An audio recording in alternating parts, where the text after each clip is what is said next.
giving you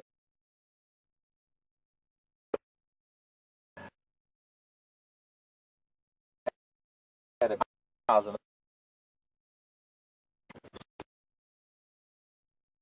Bigger than that, but that would be my rough guess as to how old they could be.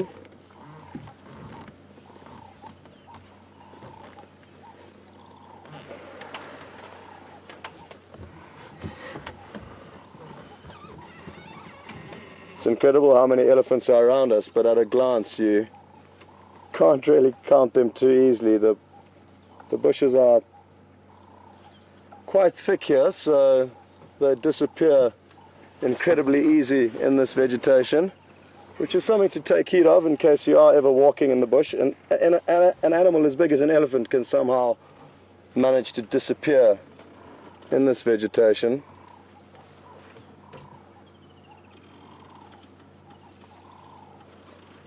What I'm going to do is, there's a few outs in the clearing that are going to be easier to film, so let's head on out to those.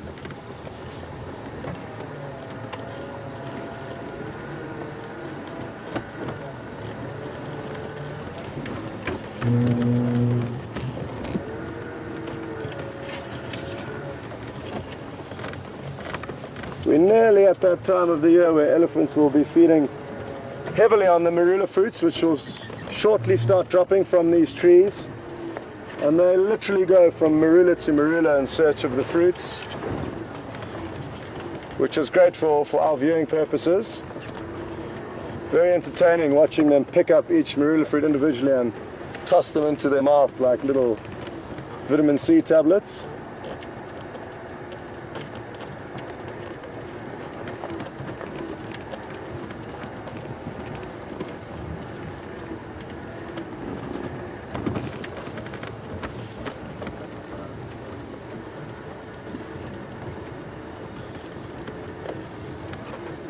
Okay, just try and get the right angle here.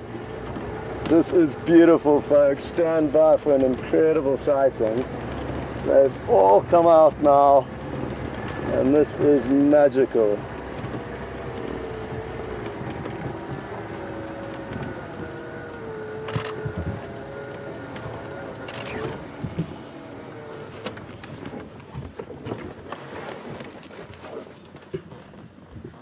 Beautiful. 1, 2, 3, 4, 5, 6, 7, 8, 9, 10, 11, 12, 13, 14, and a few more in the bushes, so at least 20 that we can see now. Listen to that rumbling. Oh, some youngsters coming in here for a closer look, which is great. Beautiful. Absolutely beautiful.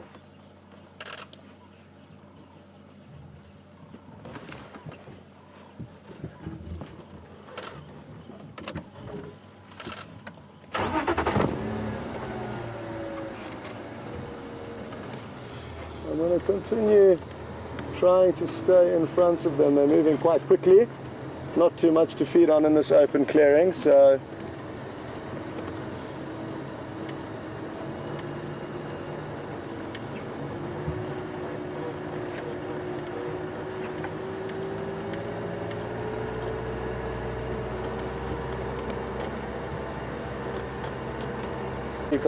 me.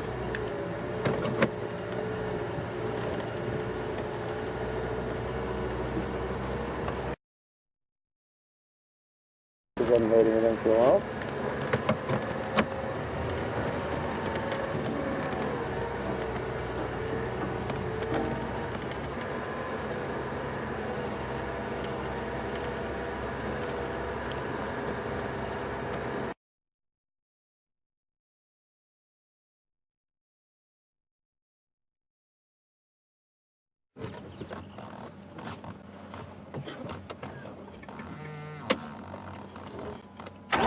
Sorry folks, I'm not doing a good job here, so let me try this one more time.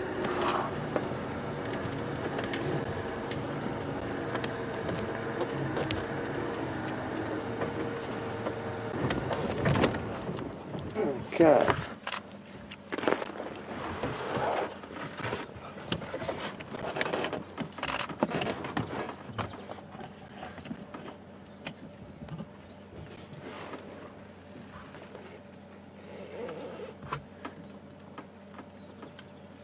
Beautiful, they're coming right up to the vehicle now, folks. This is just such a good opportunity to do a little video with the GoPro. That is what I'm currently doing.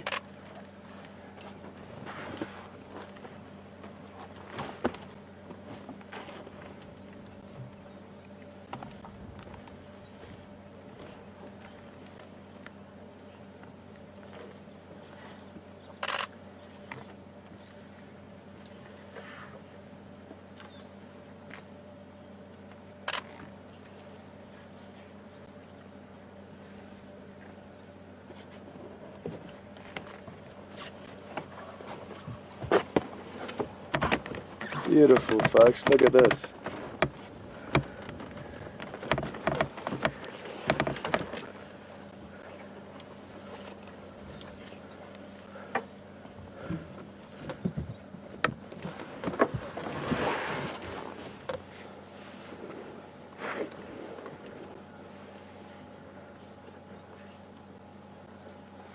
It really is so special when they're so tolerant of us.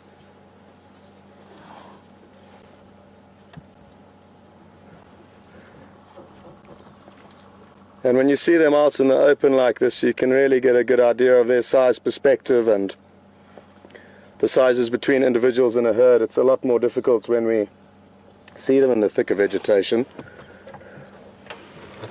Now I'm going to have another count because they're a lot more visible now. 1, 2, 3, 4, 5, 6, 7,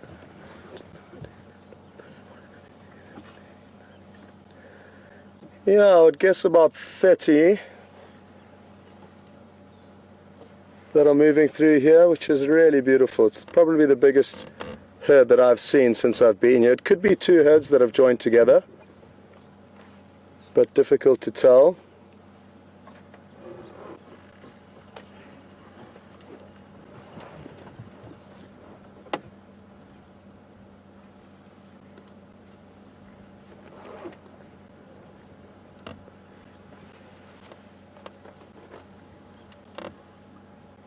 Peace and tranquility is what we have here.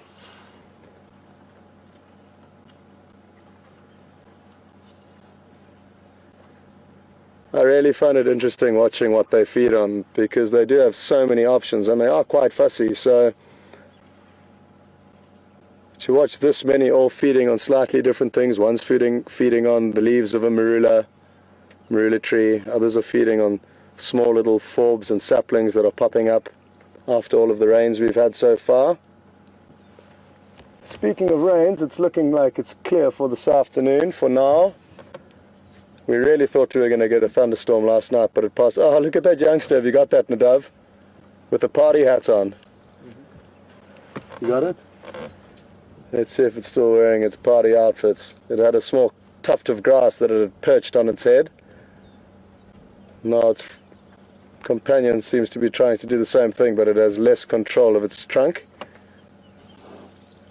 It takes them a while to gain full control of that trunk. It's got a crazy figure, something like 180,000 different muscle fascicles that all can be controlled individually, thus allowing them to twist and turn and contort that trunk however it may be required to do.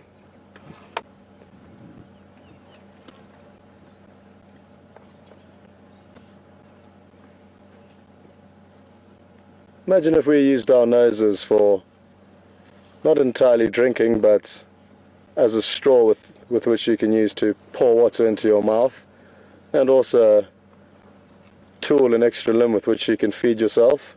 It's a bizarre concept and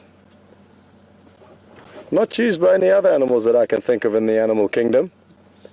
It's just the elephants that have this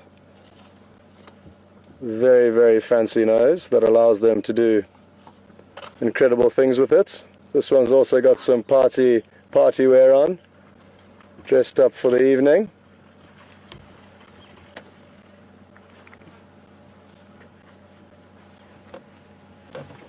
They are just coming out of everywhere. In all directions, they are coming towards us, which is great. Here comes a big cow on the left, which is a beautiful specimen. Just to give you an idea how they have surrounded us, I mean, they are all over 360 degrees surrounding us.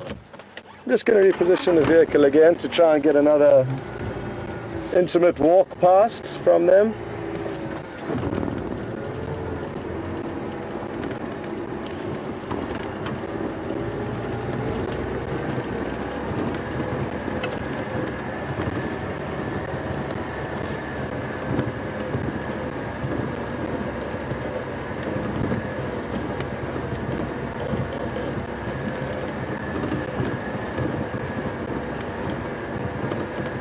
A question's just come through from Jilly in New York. Good afternoon, Jilly, and welcome.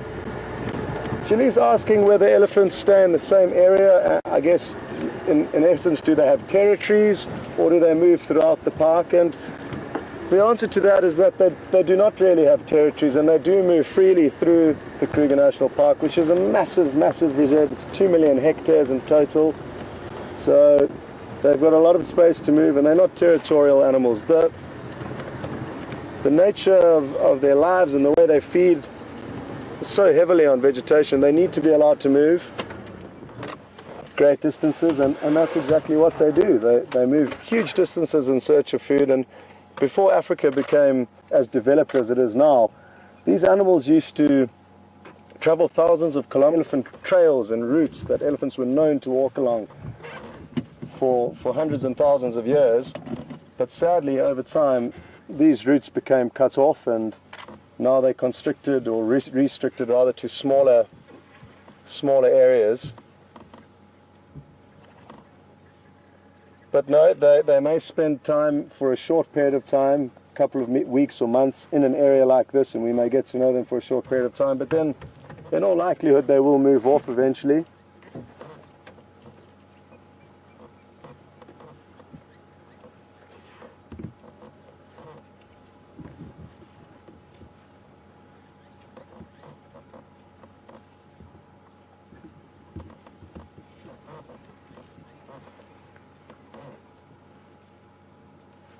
Well, thanks for that question, Julie.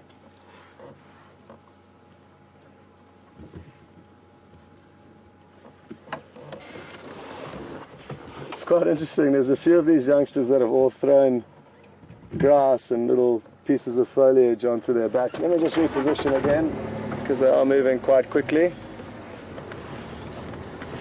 But if you don't mind just trying to straight out that antenna and that whole setup there, that might be useful for us.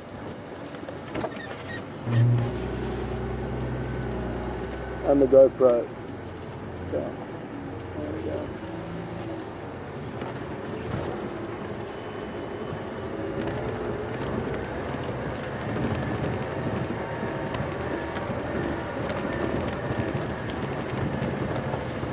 What a magical sighting, folks. I'm going to try and get a little bit further ahead so we can give you a perspective of how many animals there are, and the dove will be able to pan across this herd.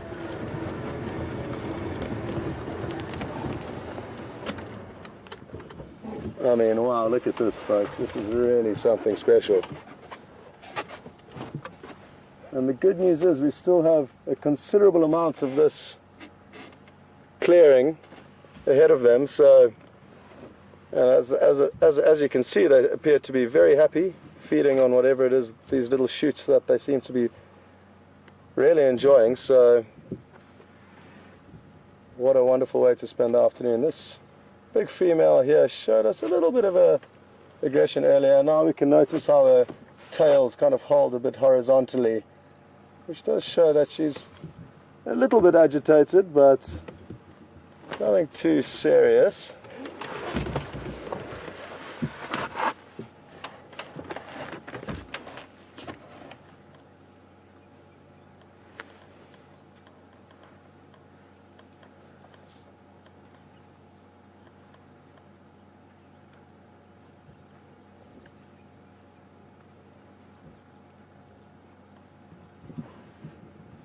There are the two youngsters there with their outfits on.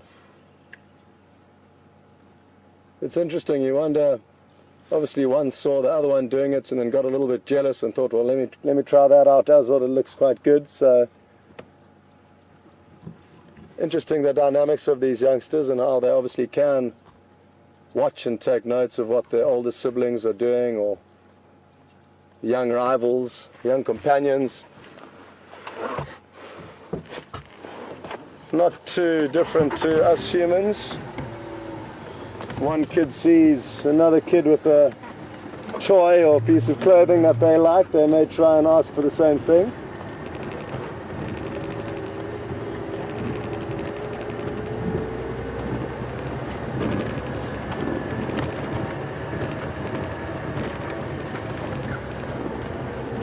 Now what would be interesting if these elephants came across a leopard up one of these marula trees, and these marula trees have certainly been home to many a leopard over the years. They've got so many choices of different marulas in this open grove.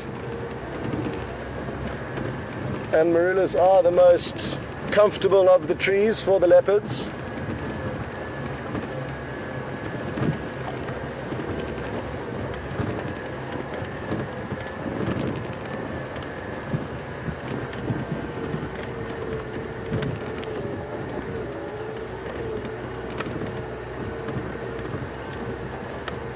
Interesting, they've just changed direction quite drastically. They were heading south and now all of a sudden they've turned west without us hearing anything. Now this could be an example of the way they can communicate infrasonically with one another and with other herds, audio and audible to the human ear.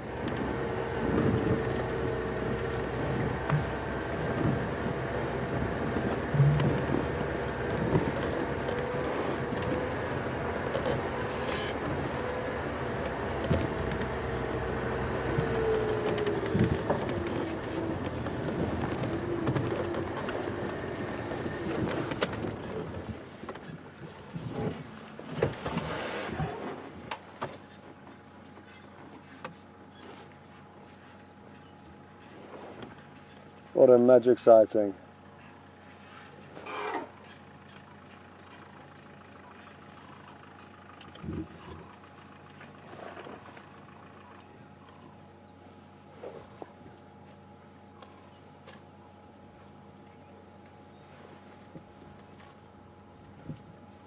If you just grab the antenna at the base and tilt it, the antenna itself, so that it's level.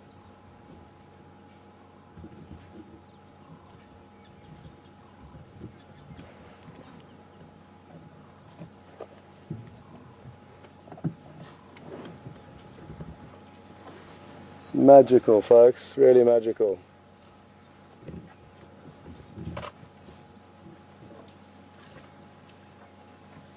Now this female is straight in front of us. She's a big old female. You can tell from the size and the expression on her face and the dents in her forehead. The deeper those dents become is a good sign of age. And she does look heavily pregnant. You can see her stomach is abnormally protruding. And judging by the youngster that's following her, it looks like the right age gap of 3 to 4 years between giving birth before her next birth. So hopefully a new addition to this herd will be out shortly.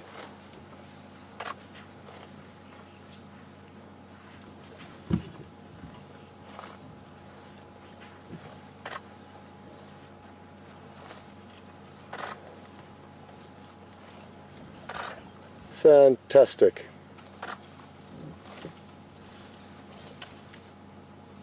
So this could well have been parts of that same herd, or rather than a singular herd, congregation of elephants that were at Gowrie Dam earlier. So I'm glad we have got to show you a large herd of elephants, or possibly herds together. But it's so magnificent, especially to see them in this open clearing.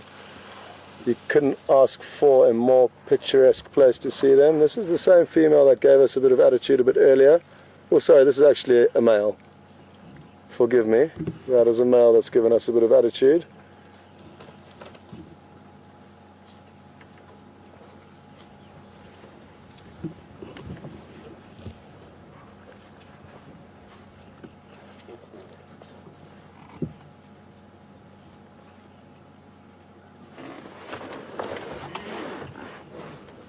Okay, we can potentially get one more little flyby before they go into a thicket at the edge of this clearing. Let's try and enjoy the last few moments with them before they head off into the thick stuff.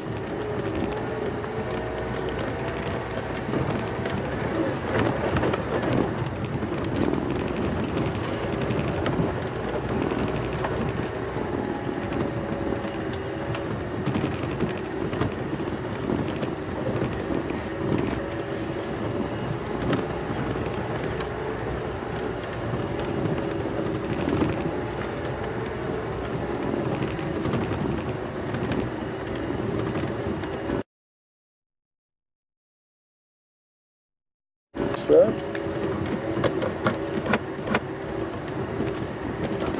I'm going to go right to the edge of this clearing, and that way be able to view them for as long as we can.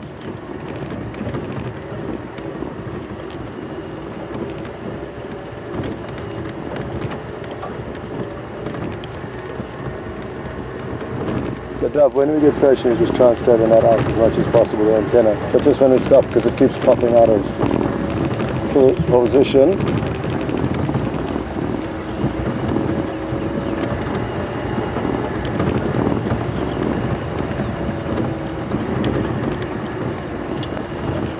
Oh, I just can see oh no, it's just dwarf mongoose. I thought it was a snake slithering through the grass, but it was a dwarf mongoose. But they may well come and feed on the vegetation growing out of this old termite mound. They do provide very good soil, aerated soil that vegetation does thrive on. So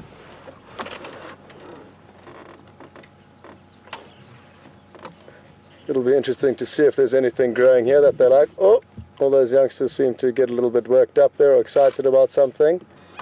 I'm not sure about what exactly. I'm going to get my camera out. So I've been enjoying the sighting so much that I haven't even thought about my camera, but this is certainly worth documenting. I may even have to change lenses quickly to a wide angle, as there are so many of them.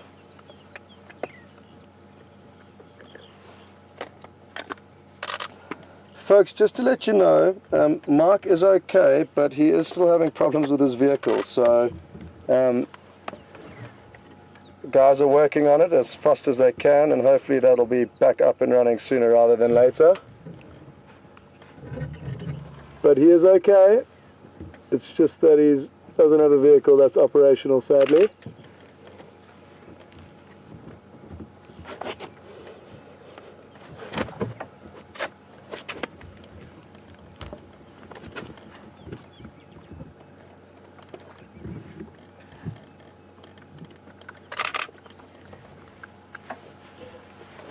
I'm going to reposition one last time, folks.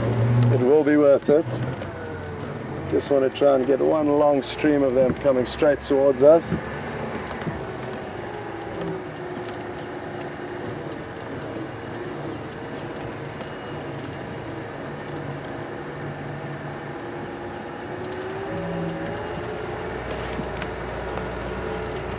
Oh, this youngster's giving us a little bit of, oh no, maybe just wants to catch up with its mom.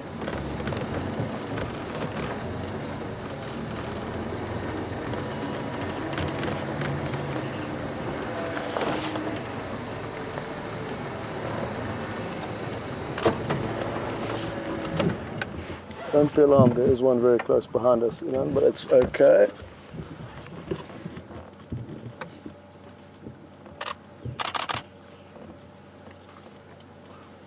Beautiful.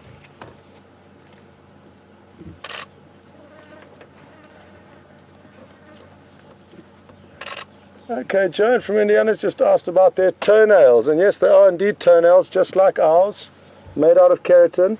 Oh, sorry, Anne from Indiana, and yes, they are toenails just like ours.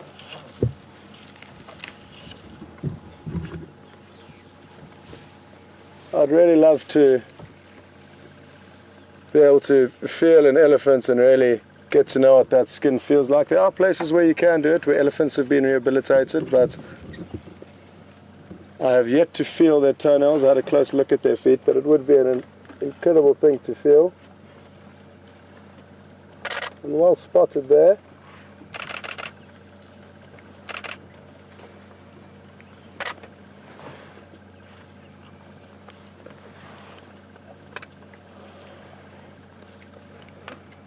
Well folks, the sighting is coming to an end sadly, but jeez, we really have been spoiled. There's another big old cow walking right up to us now, which is going to be a great goodbye for us. She's exceptionally close and completely relaxed, which is how we tend to prefer their behavior.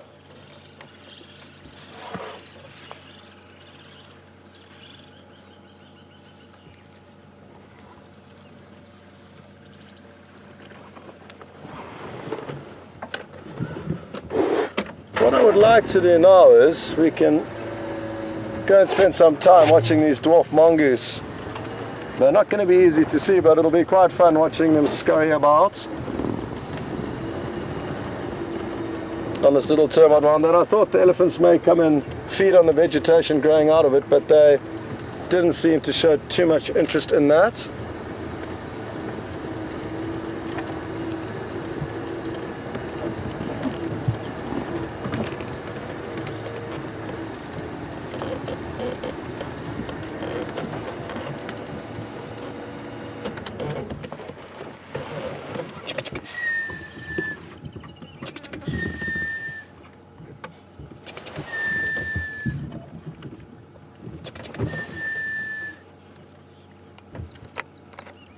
There's a little kind of fairly open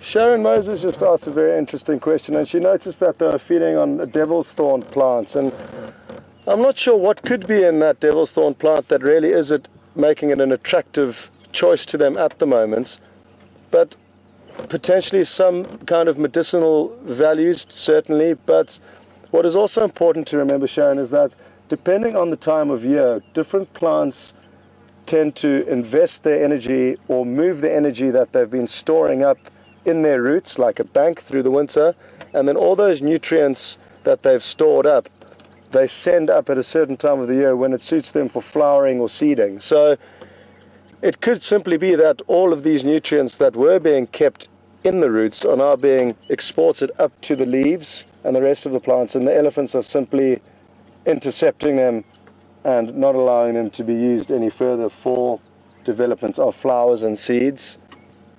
But well noted, and it will be interesting to see in 2 weeks' time, Sharon, what they are feeding on, because like I've kept on saying, they do feed on so many different types of vegetation, and you know, one type of vegetation will be appealing to them only at a certain time of the year.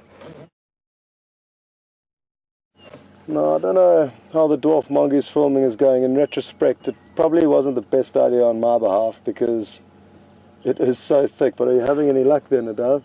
You can just see spots here. Okay, well, sorry about that. I apologize for that plan, which was probably not the best. You do find termite mounds that have got no vegetation on them with plenty of dwarf mongoose playing around, so that would have...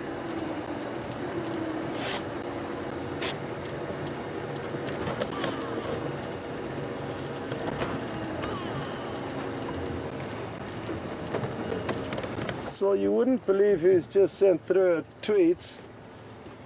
Our good friend Hayden Turner, who's now back in England. And Hayden, good afternoon. I'm glad you're watching. Hayden said he's very envious of our Ellie sighting, but I guess he's also enjoying it from the comfort of his home. So Hayden, hello. Good to hear that you've made it back home safely. And I don't know if you've noticed, but the porcupine quill is out this afternoon. I was giving it a few days off after the hard work it had done for you and everyone else in the team over Big Cat Week, but now it's perched in the front of Zanella. It's a new piece of her decor, and it has already brought us great luck. We started with these elephants, would you believe it? We opened up on them, and the porcupine quill may be responsible for the luck and fortune that it brought us. Now, I must make sure that I mention to Jack, Hayden's son, that I'm just holding on to this until the end of this stint here at Djuma, and then it'll be sent back to England for Jack to safekeep for the next adventure. So Jack, don't worry, I'm looking after it, and it will be sent to you as soon as we're done here at the beginning of next year.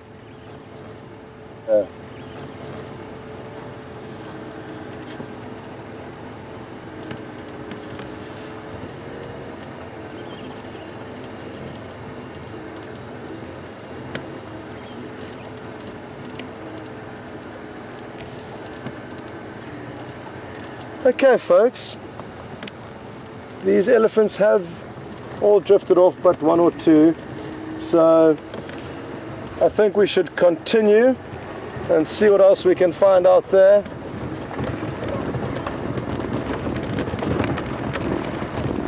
I wasn't out this morning, as some of you may know that watched the morning session.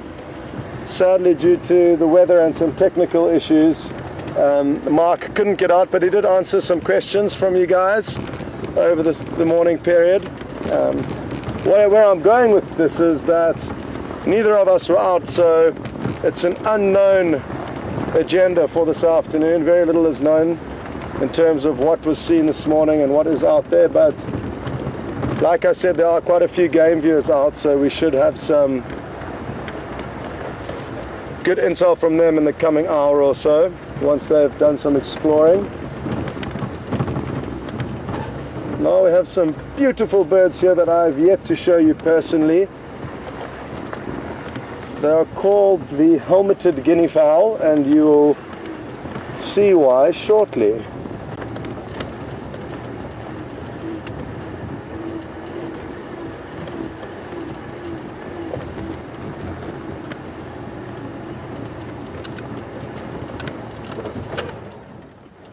Very pretty birds, bright blue heads and that funny helmet-like crest, and incredible feathers and patterns on those feathers made up by all those little white spots.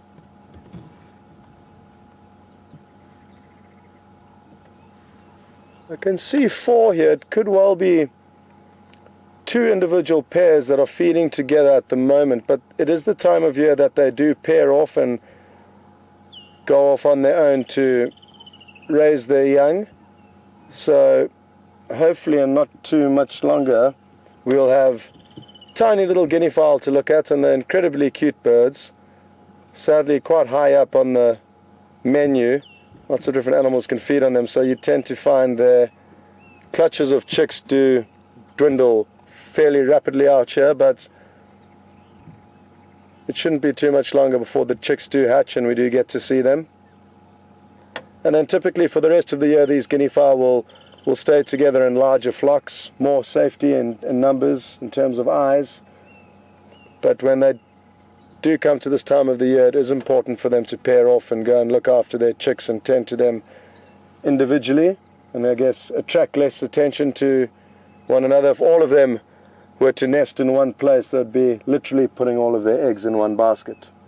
So it makes more sense for them to split up, have their nests in different areas, so that if one nest does get raided, it doesn't mean that the whole flock does not have any more young for that year. There's a fork-tailed drongo. It's busy hunting amongst these guinea fowl, so keep an eye out for a small black bird darting through the screen.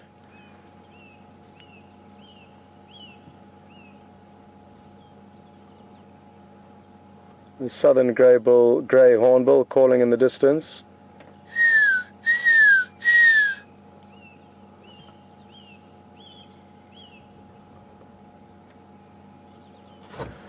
Let's get a little bit closer to these guinea fowl.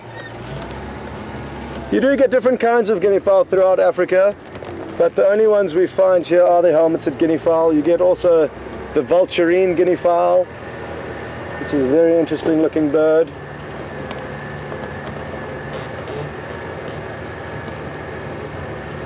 The crested guinea fowl, which reminds me a little bit of Lionel Richie. back in his day.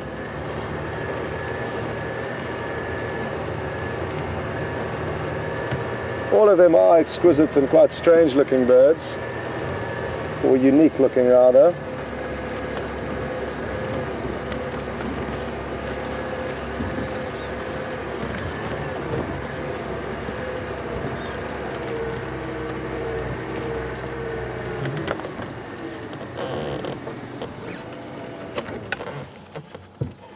Now if we watch them closely, they're feeding predominantly on the grass seeds, so the little stems being shot up holding the seeds from the grass are what they're targeting. So they kind of grab onto the base of the stem and then slide their beak upwards, nibbling on all the seeds as they go.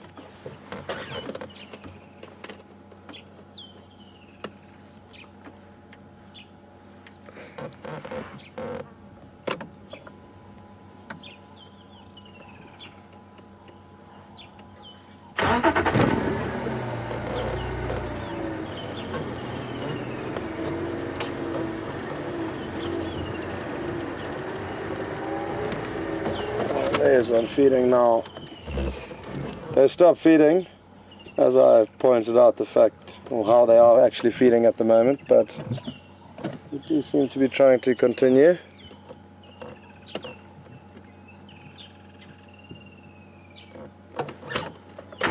Okay.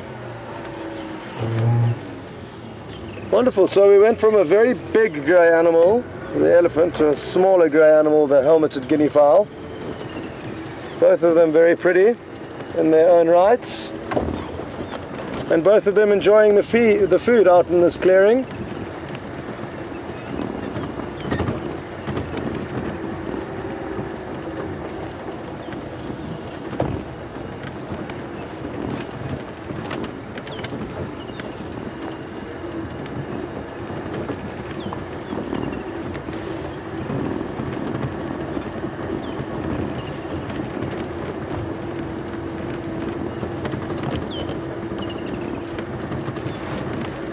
Would you mind turning that video off? Just the button on the top there.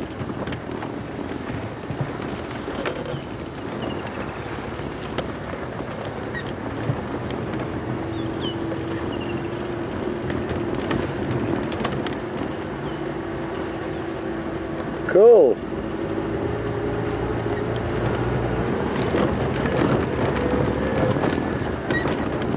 So, just to keep you updated, folks, Alex, the director, is back, it sounds like. Or is this Alex, the Russian technical genius, giving me the question? Go ahead, Alex.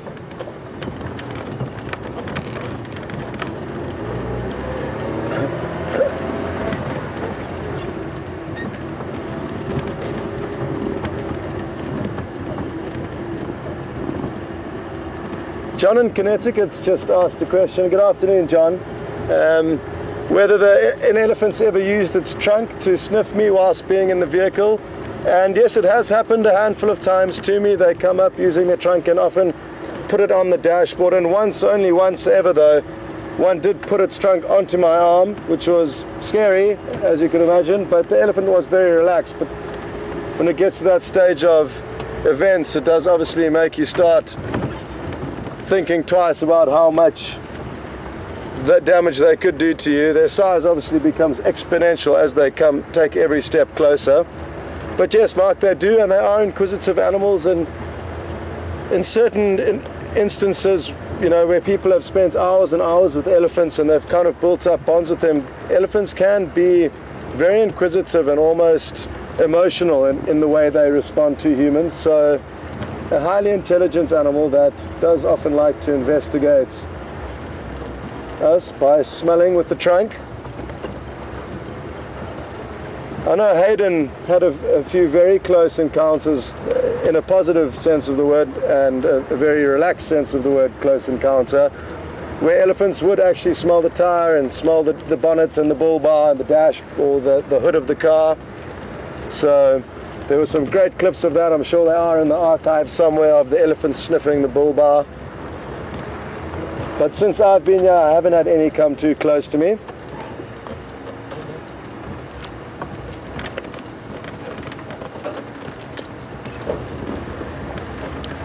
So as I was saying, folks, Alex, who is directing this afternoon, has headed off to help Mark and Jason with the broken down vehicle.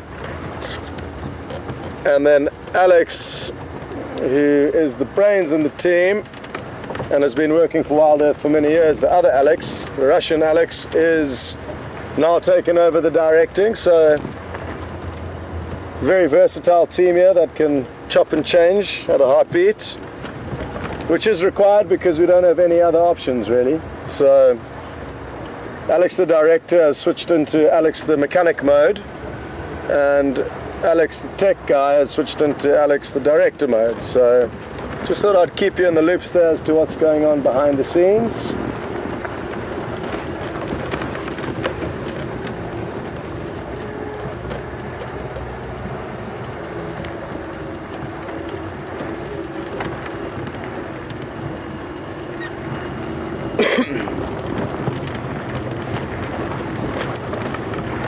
Sorry, could you just go name again with the name there, Alex?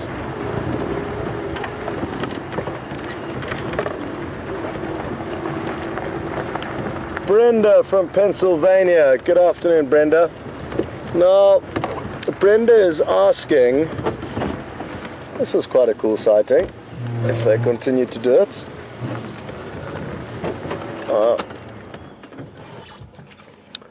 Then we're a little bit more shy than the other helmeted guinea fowl we were viewing earlier, but there's a big pile of elephant dung.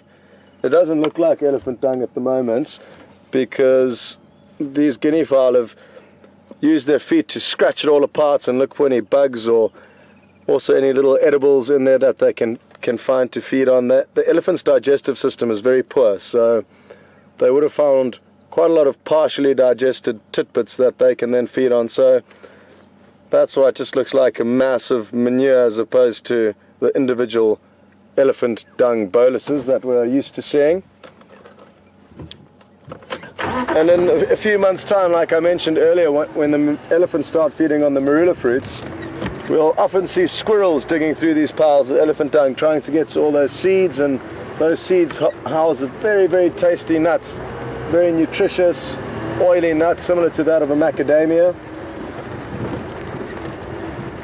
So we've got that to look forward to in a few weeks' time. The squirrels stockpile these nuts and seeds and then can feed on them through the winter.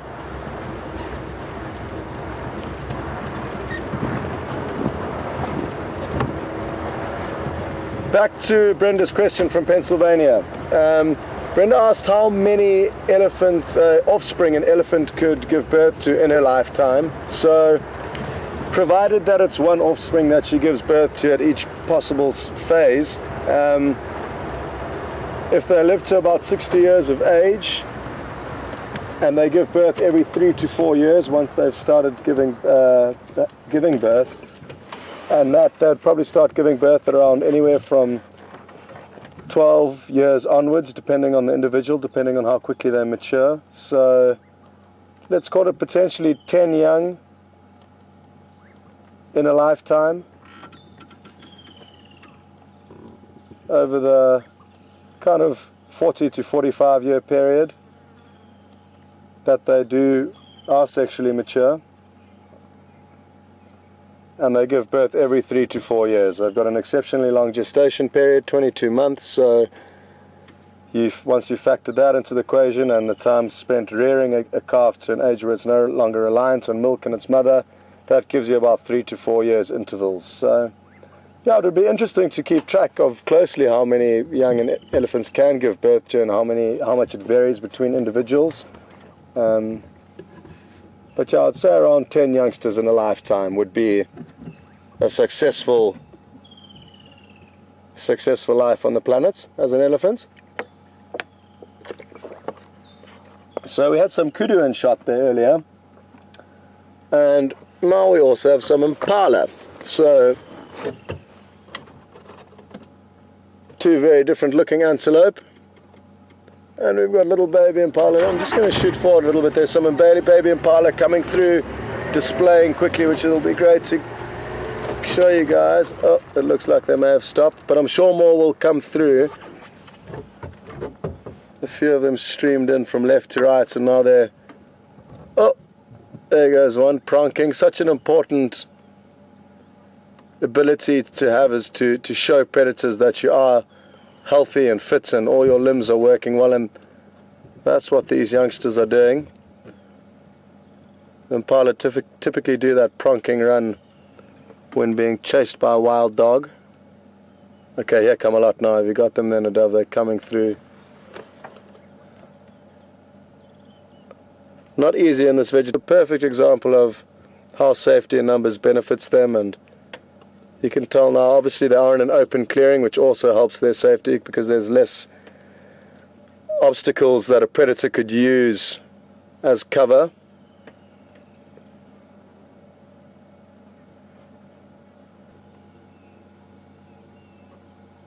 This is the largest antelope, and for me personally I think one of the most impressive antelope in Africa.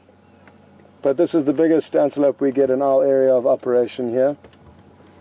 In other parts of South Africa you may find eland, which are also parts of the spiral horned antelope family, and they are massive, probably twice the weight of these kudu bulls that we're looking at now.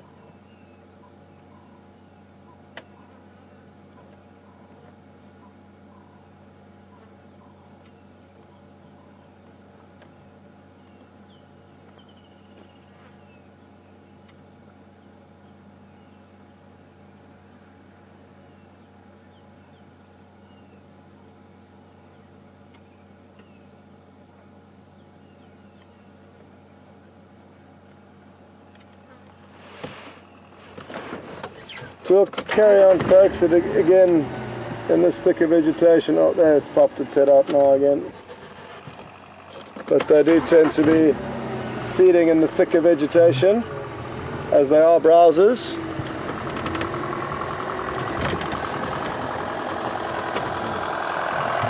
How's it going? Good, good. How are you? Just another game viewer coming past.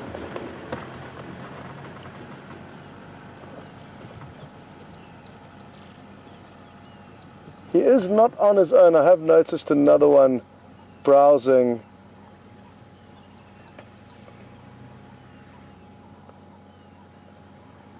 There does seem to be another one feeding, but it is not visible at the moment. And there could be 2 or 3 of them together. It's not uncommon for these kudu bulls to travel in small bachelor herds. Now, I do have bad news, folks.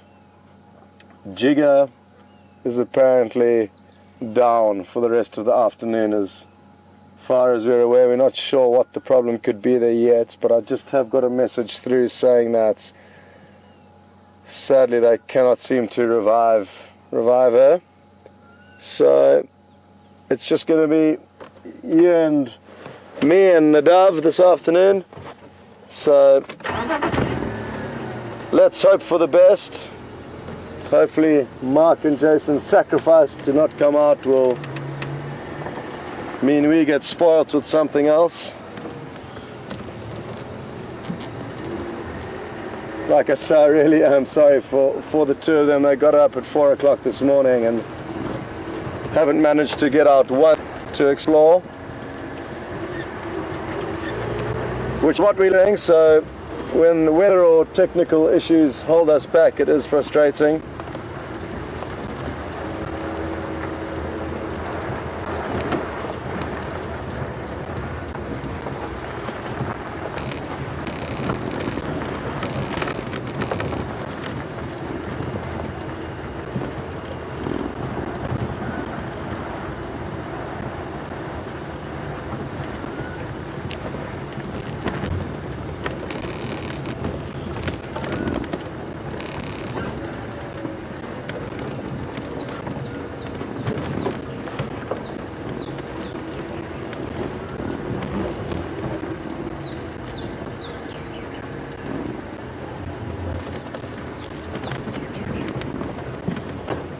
Okay.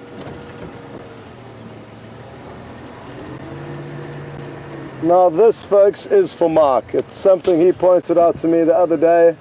So if he is in the final control, which I think he could be, We'll just show Mark this leopard orchid that's flowering in a dead leadwood tree.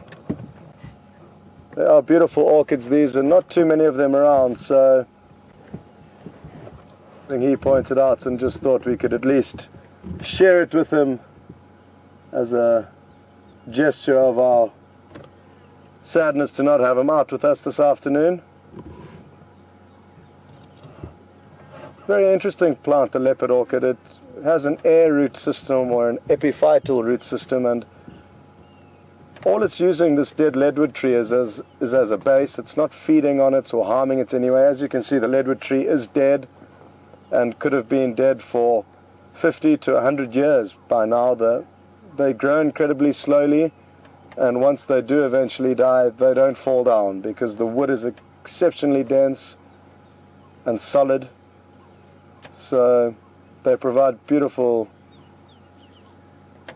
decorations for the African bush. And in this case, the cherry on the top is the leopard orchid, in flower at the moment. So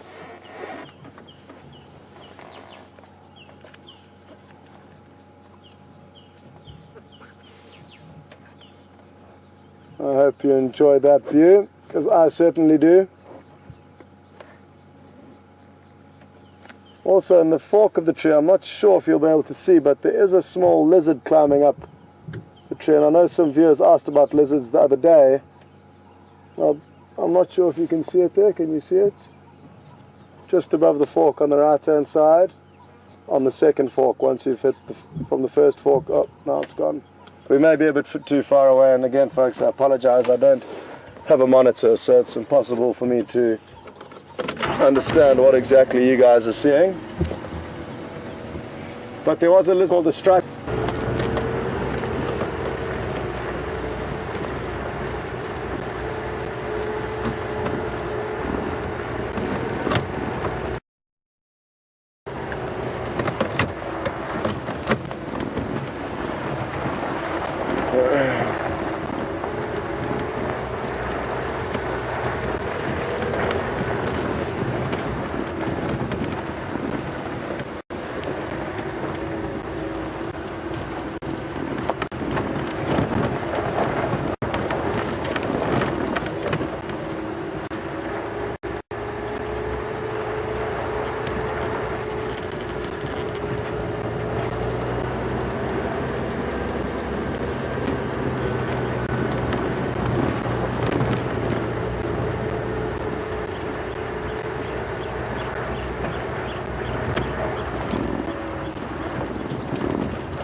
It tends to be a slow affair with lots of scanning, looking for the leopard that I so hope will be waiting around one of these corners for us. But we've got something else, which is also a very beautiful animal, a big male Inyala. So I'm just going to try and get into position where Nadav will be able to film him coming past us. It's not looking too promising at this stage, but because it is very thick. But there is a little gap in front of us where you should be able to show you guys a good view of this animal.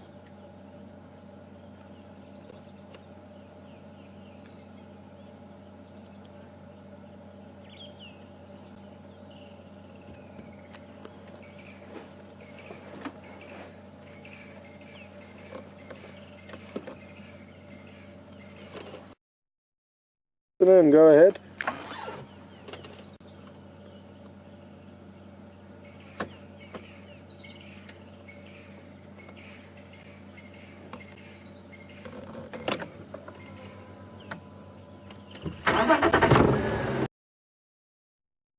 Thanks very much, Mark. Sorry about Jigga.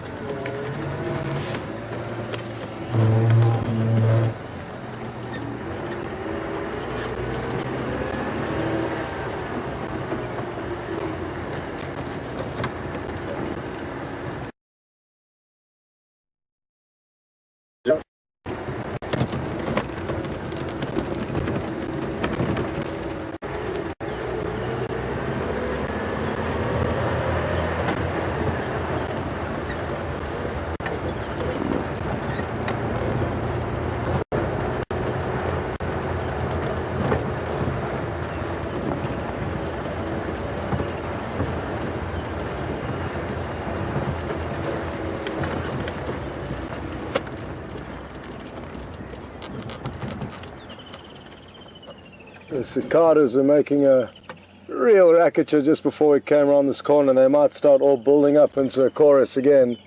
You can still hear one going for it. Now those small insects that are exceptionally well camouflaged, and they're perching in this marula tree, and that is that strange, almost electrical noise you can hear. I'm going to try and spot one, but like I say, they're exceptionally cryptically camouflaged, and the problem is if I do manage to spot one, guiding Nadav into it is going to be the next problem, but we'll give it a few moments to try.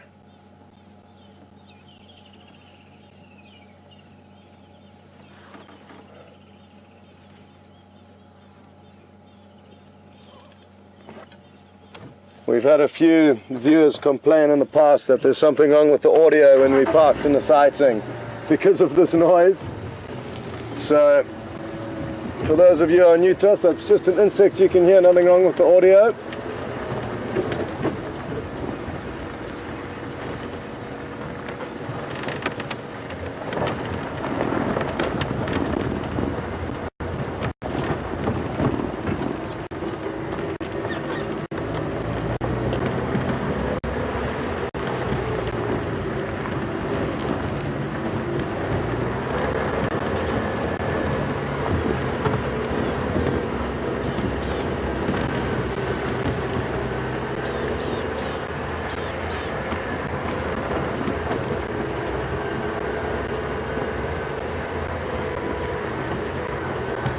We are approaching Twin Dams, so we'll have a quick look around here, see what's going on at this waterhole. You can see some zebra tracks heading down towards it and some buffalo tracks, and then a buffalo in the water.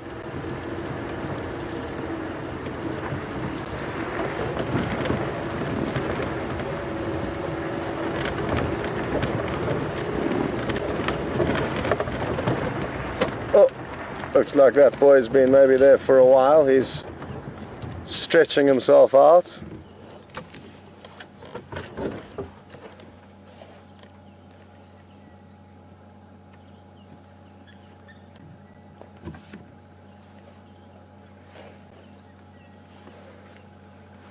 A very popular thing for these old buffalo bulls is spending the midday hours in the water holes, keeping cool.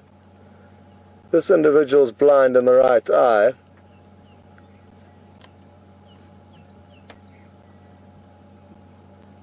but even with one eye he's managing to keep himself in good condition.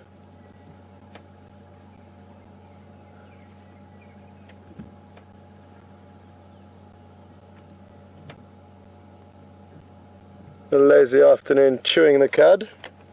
Not too much stress at the moment. I think things changed quite drastically for animals. A lot of the time they may be living in relative peace and harmony, but then, as you all know, when the lions or leopards pop up, they obviously fear for their lives. So, interesting for them. The nights I always wonder about being a potential prey item at night. That must be a hell of a thing, but I'm sure they do get used to it over the years.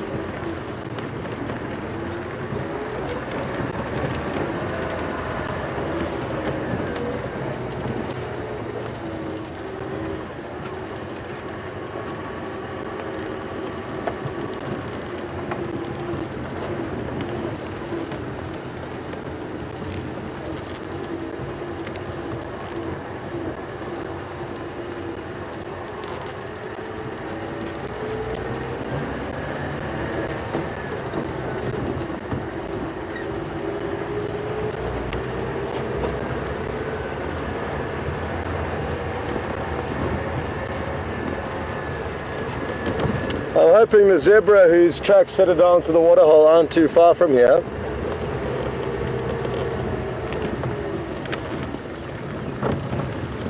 As we don't get too many zebra in this area of the Kruger National Park, it's nice to spend some time with them.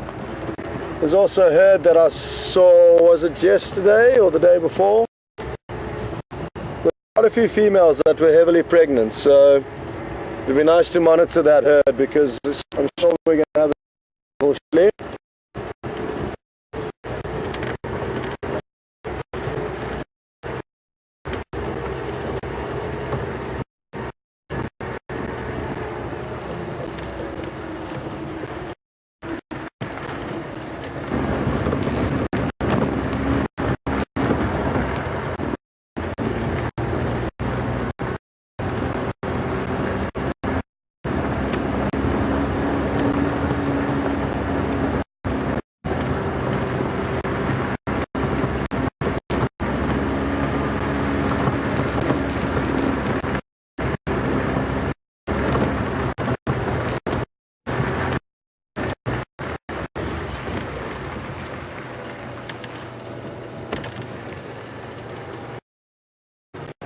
There are some tracks here that don't look very fresh, but I'm just double checking them because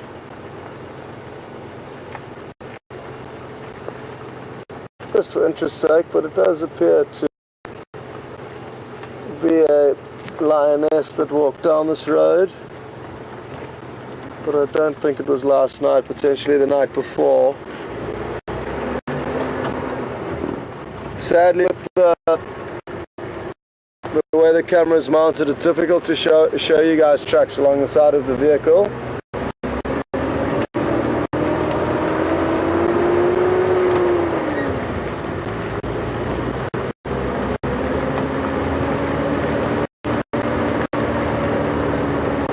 Now I've heard a few rumors that there were some lion this morning on Shibam Road, so that is where we are headed, and with a bit of luck they will not evade us.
Okay.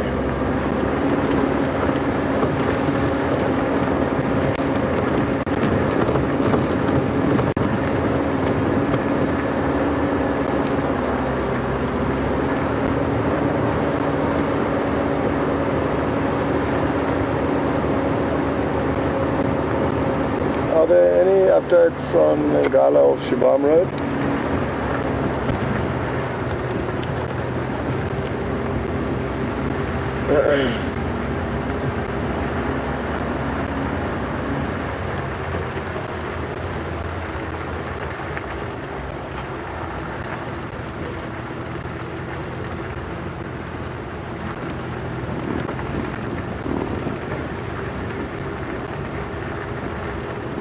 Okay, copy, thanks very much.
Now the report that I've got, folks, is that the lion that we were seen this morning have crossed back into the property where we sadly do not have access to. But they were drinking, they had come to drink in an area that we can have access to. So even though they were seen heading back to the direction they had come from, where apparently they do have a kill, they could well come back to drink where they were seen this morning. So we're just going to check around here, and hopefully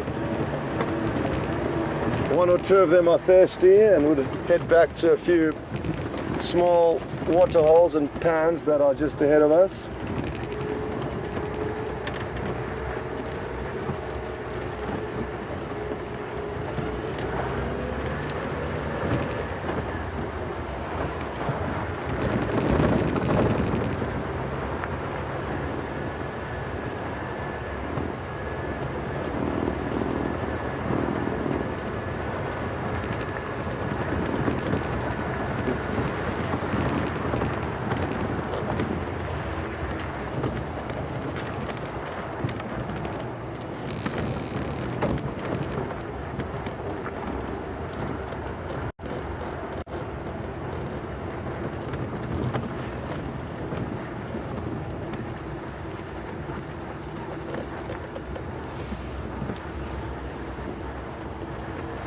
See, this little pan here,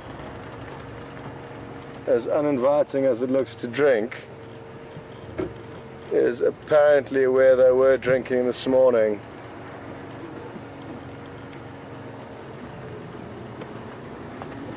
But no sign of them here anymore. Potentially a little bit later they will come back to this water source.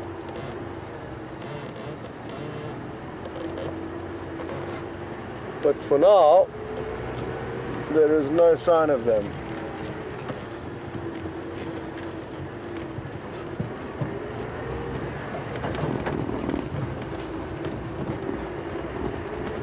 Oh, a vulture just took off from that tree. Evidently very full-bellied, or full-cropped. Its crop seemed extended and full of meat.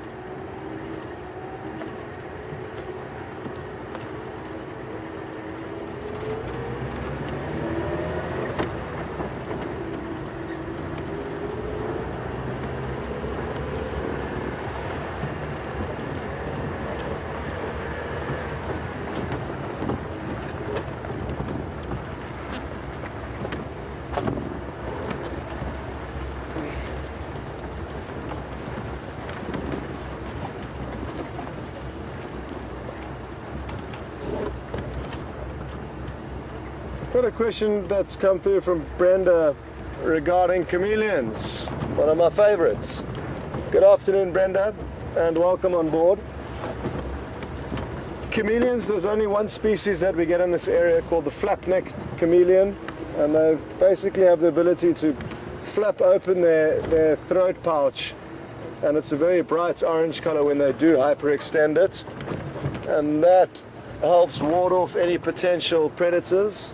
The bright orange color is an aposematic color that tends to make animals nervous of consuming their prey.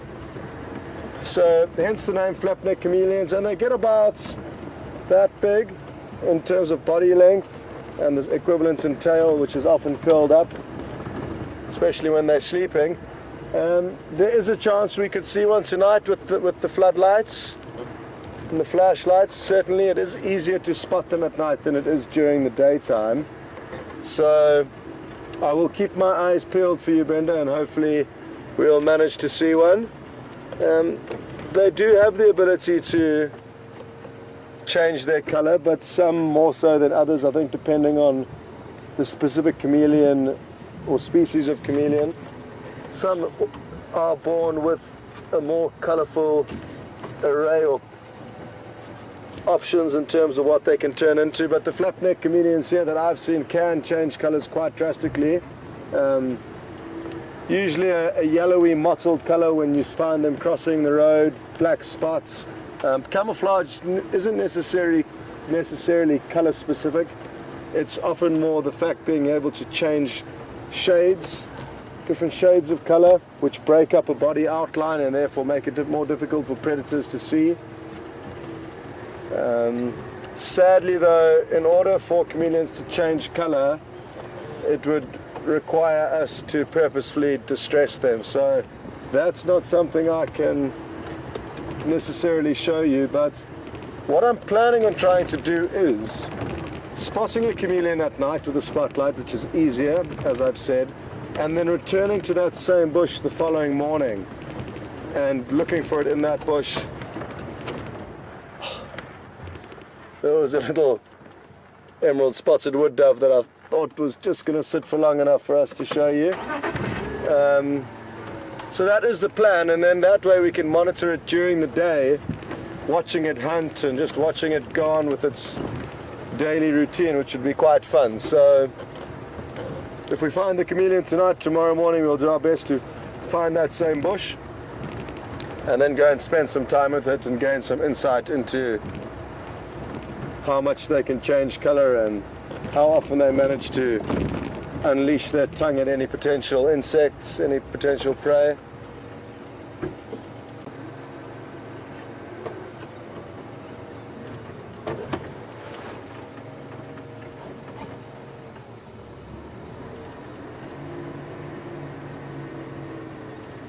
This is a beautiful bird. Can you see it perched here on a dove? Can you see it? Where are you looking? If you follow this tree that's growing towards us at the main fork where the branch bends down, it's sitting on that fork.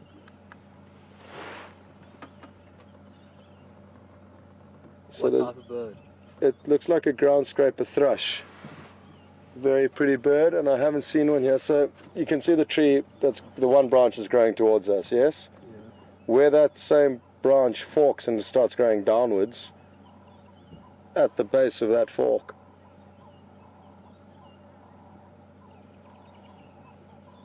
You got it? Oh, yeah. I think I have it, Joe. It is very cryptically camouflaged, but a beautiful bird. But I'm fairly sure it's a ground scraper thrush, but something is telling me that I could be wrong, and sadly my books are not on the vehicle.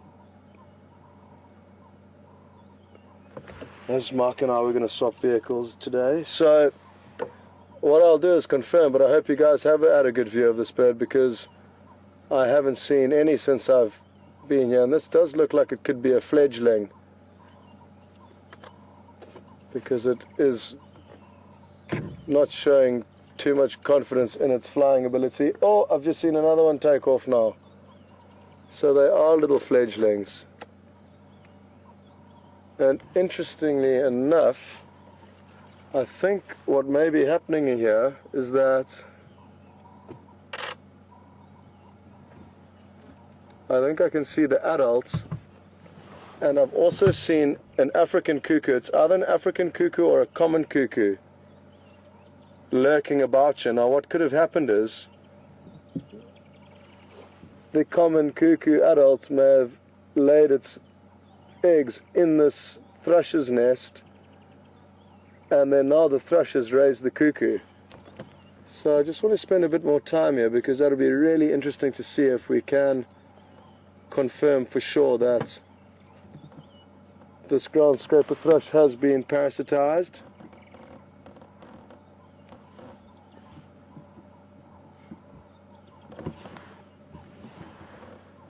Again, folks, please bear with us due to the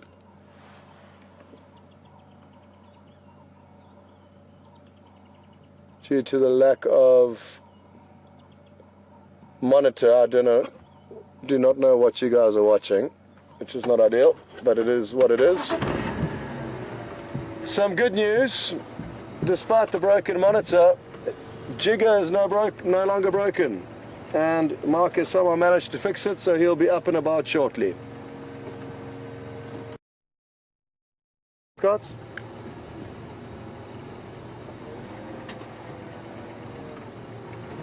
I went to Twin Dams and now I'm going to, then I drove along the break to Shabam Road.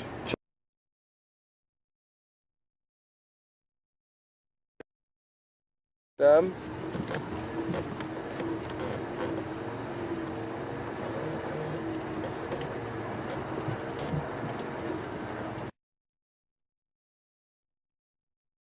In the car.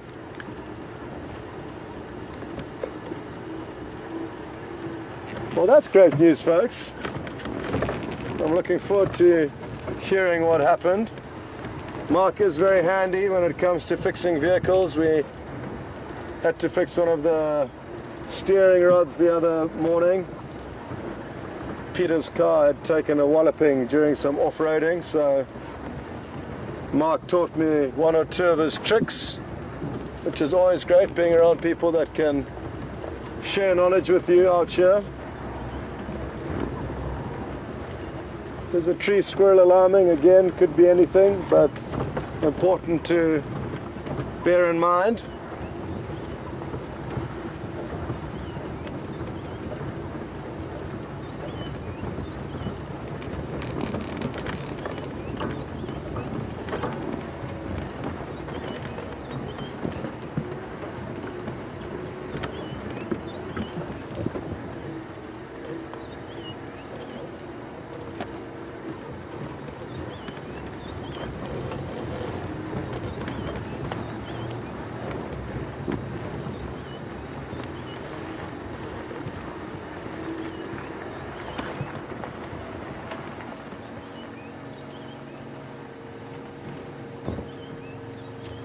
All is very quiet here at Treehouse Dam.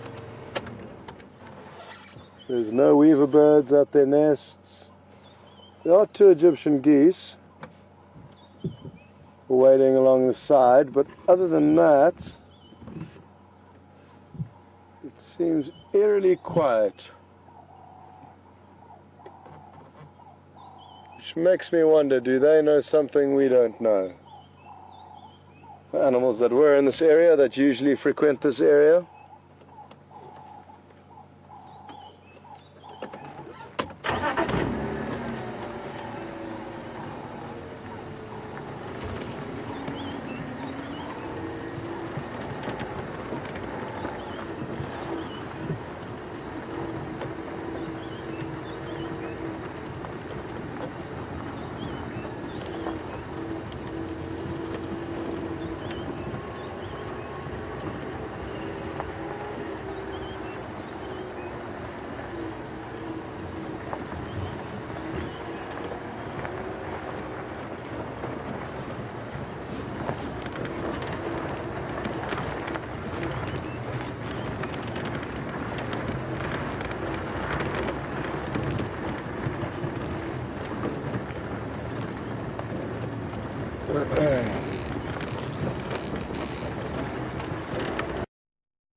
Copy.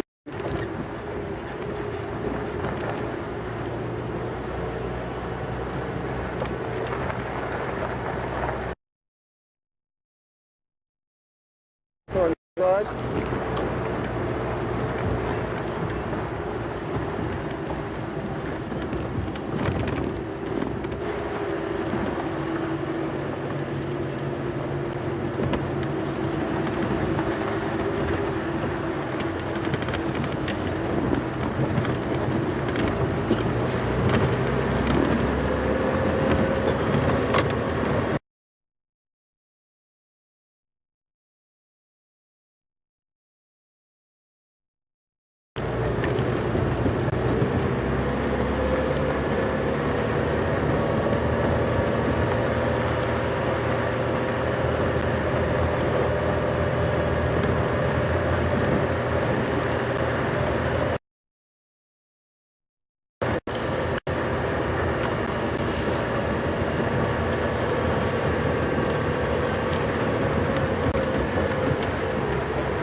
Now folks, it is Nadav's last afternoon drive, and he has made a special request, and it's something that I'm certainly happy to try and aid in this request, in that he would like to see a leopard on his last drive this afternoon. He will be out again tomorrow morning, but his last afternoon drive, which is a different ball game to the morning. So I mean, we keep our eyes open for anything and everything that is willing to present itself to us, but we've got a leopard in mind, and the lucky porcupine quill, kindly donated by Hayden, has been briefed on this afternoon's wish list.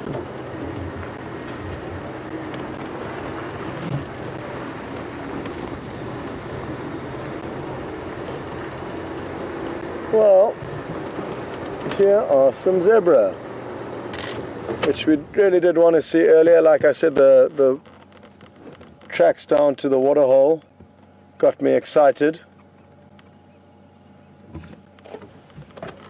Just going to keep creeping forward.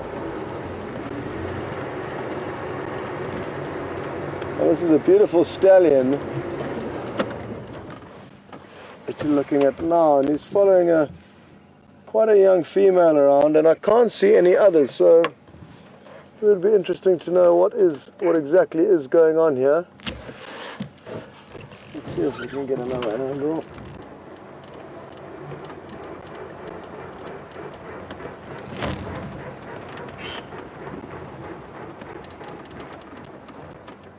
Come on.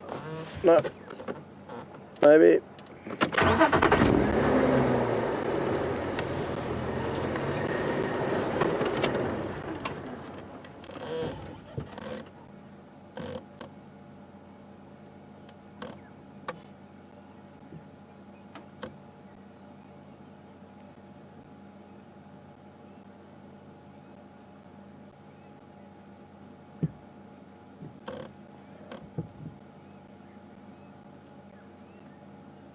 This again is a good example of how camouflage doesn't necessarily have to be color orientated, like I mentioned with the scorpions earlier. So you wouldn't presume black and white being ideal colors to fit in the wilderness of Africa, but as I said, breaking up one's body shape and outline of a figure is critical, and that's exactly what these stripes do. They lead off in all different directions, some vertical, some horizontal, which makes it difficult for predators to lock on to a target like this, especially considering that predators have got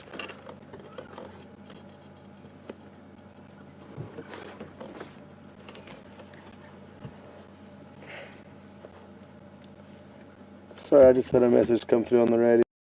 Those animals.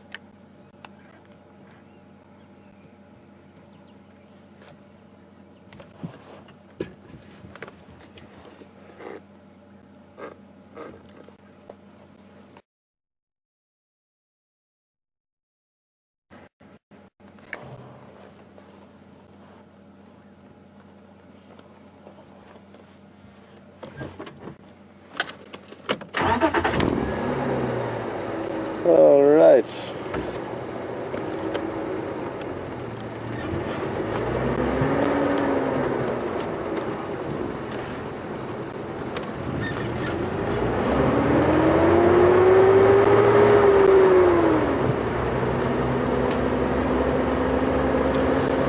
I don't know if you want to hit that video on again, try and get it as straight as possible.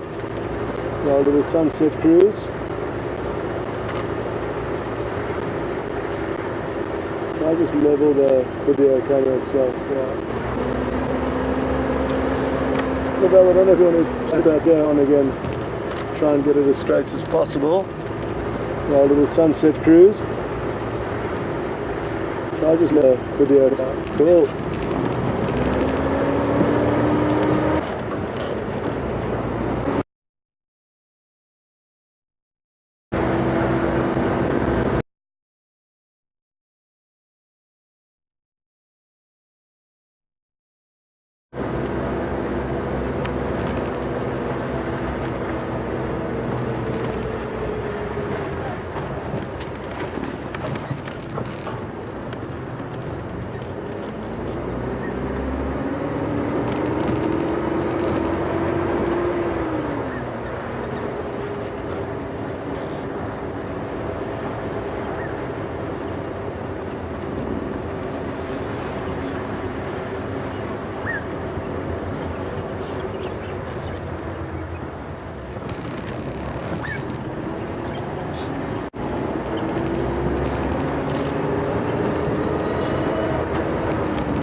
Folks, well, there's some great news. Mark has headed out and double checked that the vehicle is in working order, so I think it's certainly with no further ado that we should switch over to him. We'll catch up with you later. Enjoy what he has to tell you.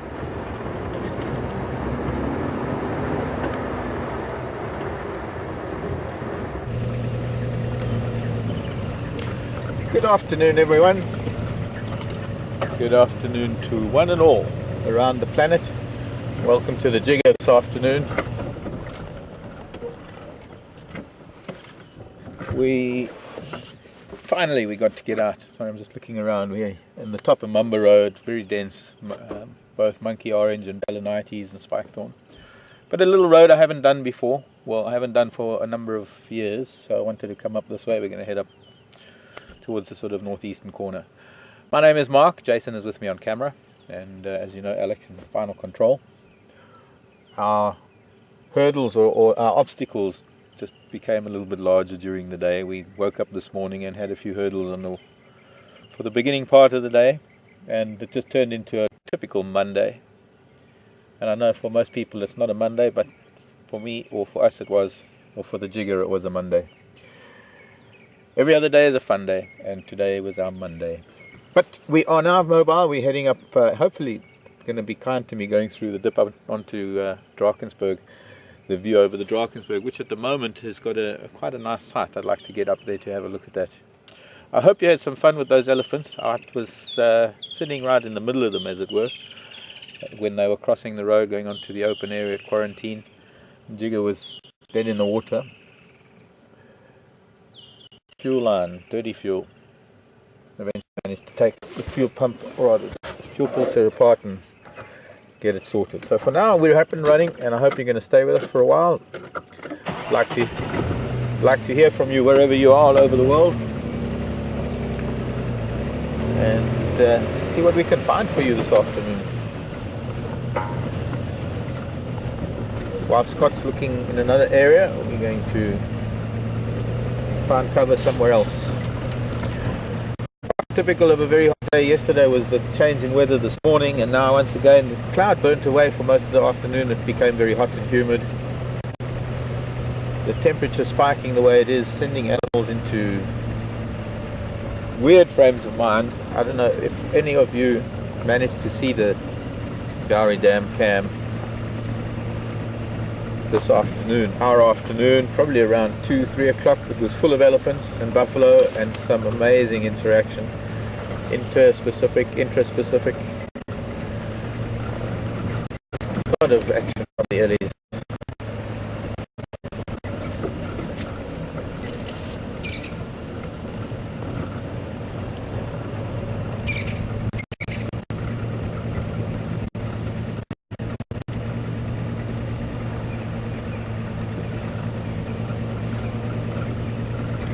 Happened to be my bad luck that I couldn't spend much time with them, but it's fun.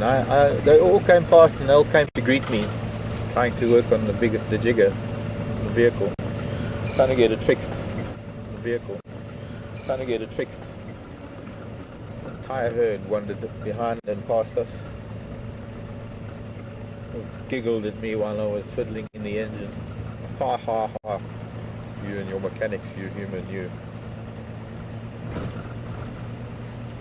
Use your, they said. Bit difficult to carry the camera and all the equipment, so lucky enough to get these wheels moving.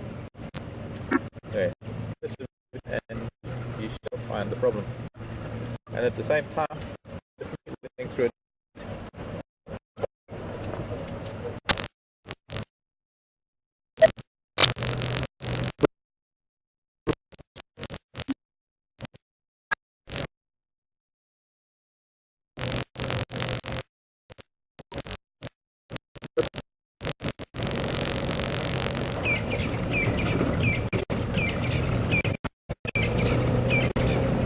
Looks like there's still a few weather changes along the way, with the way the sky is looking at the moment, but it's par for the course. It is summer, we need it. And I'm just going to see if we can get a good spot here, have a look. Just a reminder, we have the ability to answer questions. The wonderful thing about being live is being able to interact with everyone in the world, no matter where you are, through various forms of electronic media. Email WildEarthTV. Oh, there goes an interesting bird. Have anybody identify it? Any of you birders out there? Hopefully he's going to sit still for me.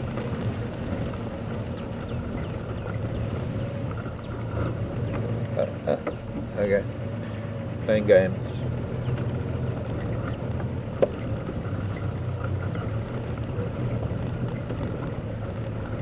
I want to look at the sky, bird. I want to look at you.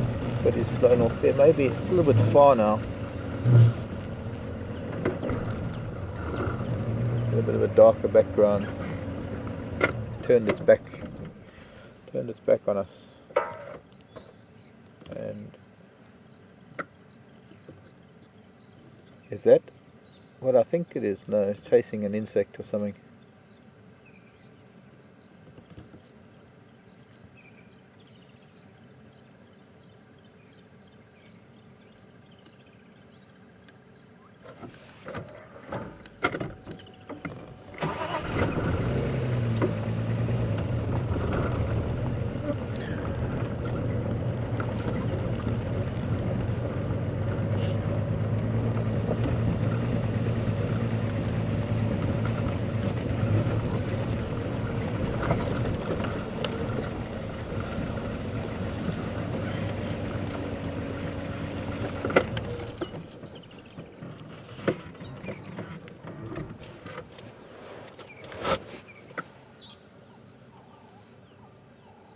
Well, good afternoon, Russell, from our afternoon. Good morning to you over there in Texas. Russell wanting to know just a brief, an idea of what we're doing temperature and humidity wise at the moment. As far as I'm aware, because little birdie told me in my ear, I would have said it's probably around 30. Temperature check from FC says 33 degrees Celsius, which I believe is about 91 degrees Fahrenheit. And since we don't have any other real gauges, I guess humidity is probably around 60-70%, maybe a little higher. This is what our sky looks like at the moment. A huge storm, hard to really tell, but to the right of that beautiful flare of a pre-sunset glow, we have cloud, very, very deep cloud. Must be quite a big storm that has been moving. The escarpment, the Drakensberg Mountains run along well, far in the distance. We can't see them because they're obscured by the storm. But this whole storm is moving up along the escarpment to the north. Hopefully it's going to expose the sunset when it is setting. And from this, where the sun is now, moving towards the south, we've almost got blue skies, beautiful blue skies.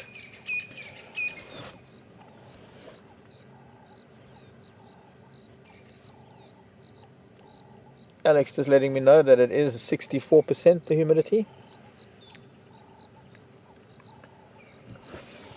But now we've also got something behind us towards the east, but I think that's way into Kruger Park.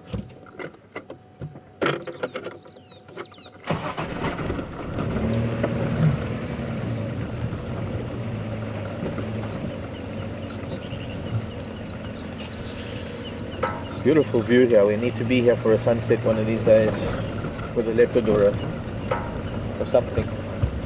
Had Karula and her cubs spending time up here. There was an old network of burrows. She actually had the cubs in the burrows at some point. Probably old aardvark or maybe warthog burrows.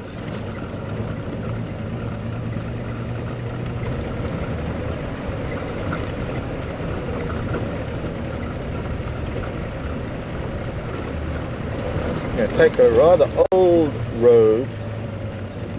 Oh, look, there's a black-bellied coron. I wonder if you can.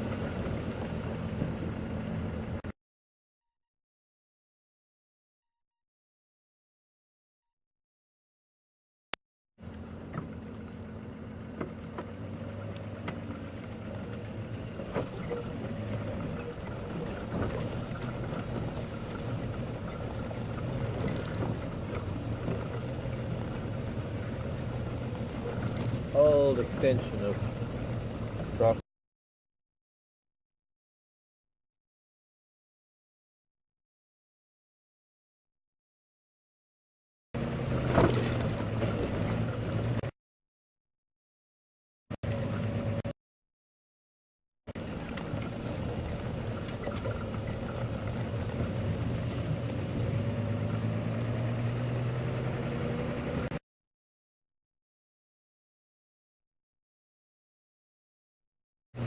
Raisa is the first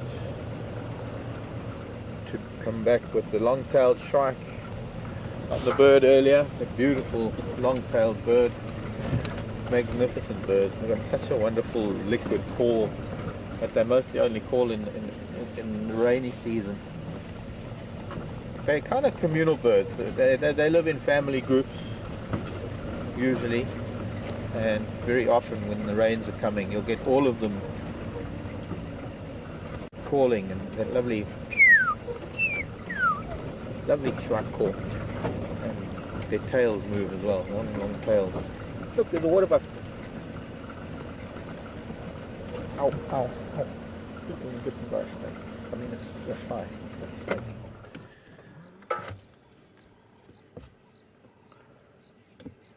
Hello, Madam Waterbuck.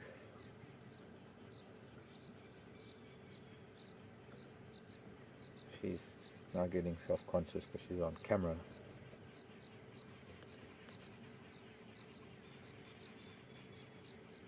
Very unusual that we have this antelope in Africa that is so fluffy in such a hot climate.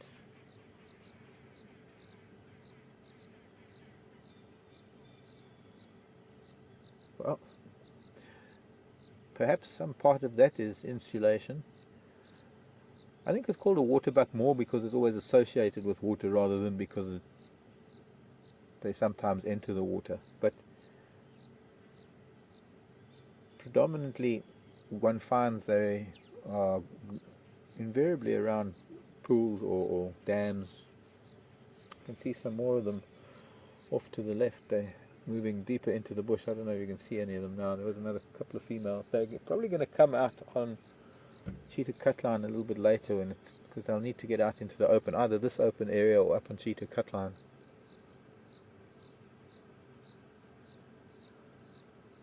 And contrary to popular myth or belief, lion do kill them. Their meat isn't that distasteful. They do have a subcutaneous oil that they secrete. It gives off a very strong scent, and it is supposed that it taints the meat and it stops lions from hunting them, but that's not really that true, because I think in pretty much every camp I've lived in where there's resident waterbuck, there's invariably going to be a waterbuck kill in front of somebody's tent or room, and they're going to be stuck there for hours. Something that has happened on numerous occasions in Botswana or Tanzania.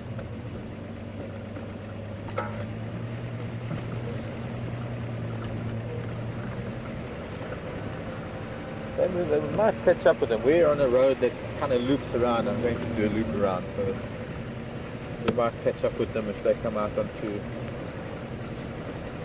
our eastern boundary.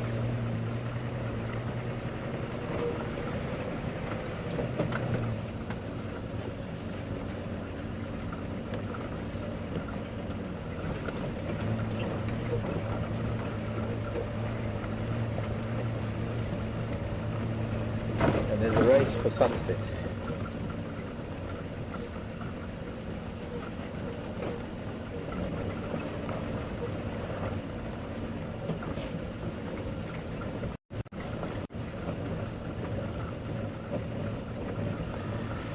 Oh, MJ Bradley.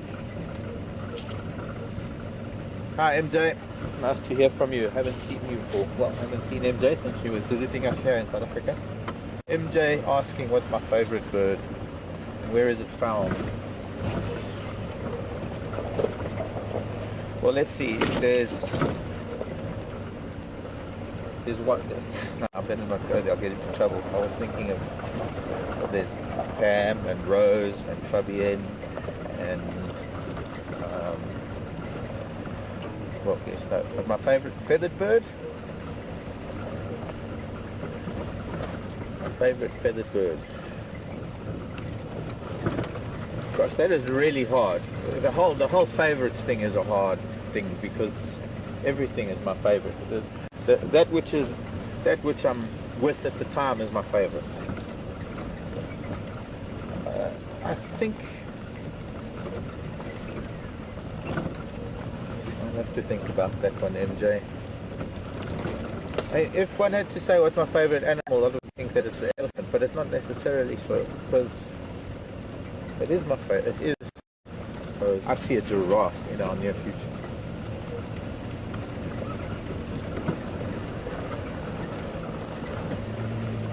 Two giraffes, Mama and Dad. Three giraffes, Mom, Dad, and baby. Hello, Mama giraffe. He's going to just stop here, and they're all going to come through. Okay. Oh, he's magnificent. And there's the little one. There's Dad and his little one. Come, little one. Follow your father.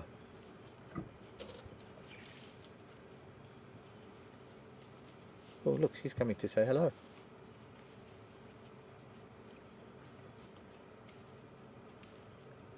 Hello, Mrs. G. And they're going to cross this drainage line. They're on a mission.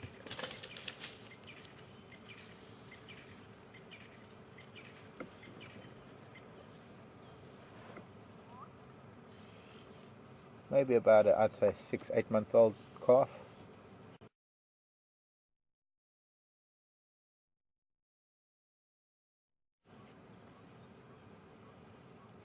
Hello, old man. And here comes a little boy who is probably one of the first calves or a previous calf. Interesting how they're getting across that little drainage line. They might also move up to Cheetah cut line. Hey, little boy. Just tagging along behind the family. Wonderful to actually have a family group like this. But probably the bull is only here because and it's maybe why she's moving the way she's moving, is he's probably pushing her. I can hear a black-bellied bustard too, making its wonderful noise. Probably he's trying to get close to her to try and give her a sniff and test whether she's going to be coming into estrus at all. I'm not too sure of the estrus cycle, but I would imagine she's still a few months away if this little one is still quite young. Oh, here comes another female. She's just... That might have been her son, actually. The little boy. Might have been hers. She has no choice but to follow everyone. I thought I heard some crunching, some twigs breaking on our left.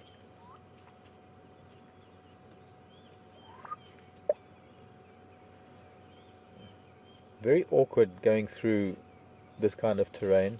It's almost jumping across the drainage line. Also a very sensitive spot for giraffe. Lions tend to learn how to hunt giraffe in areas like this where they're likely to fall.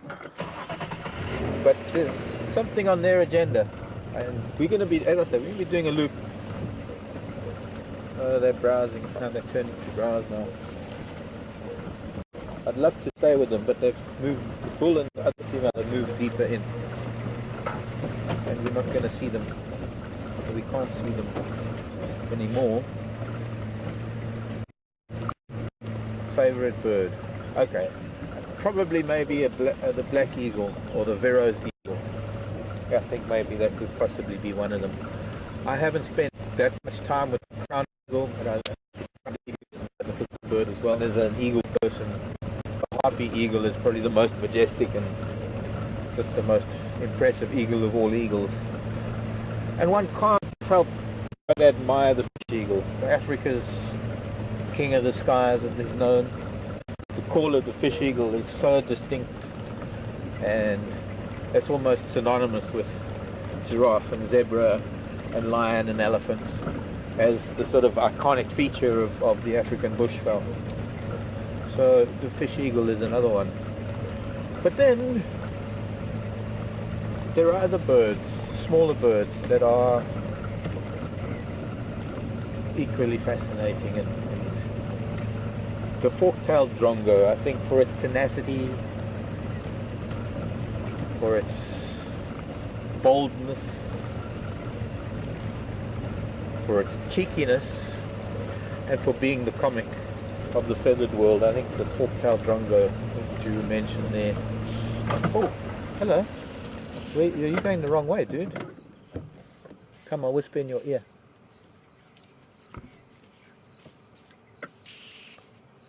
They went that way.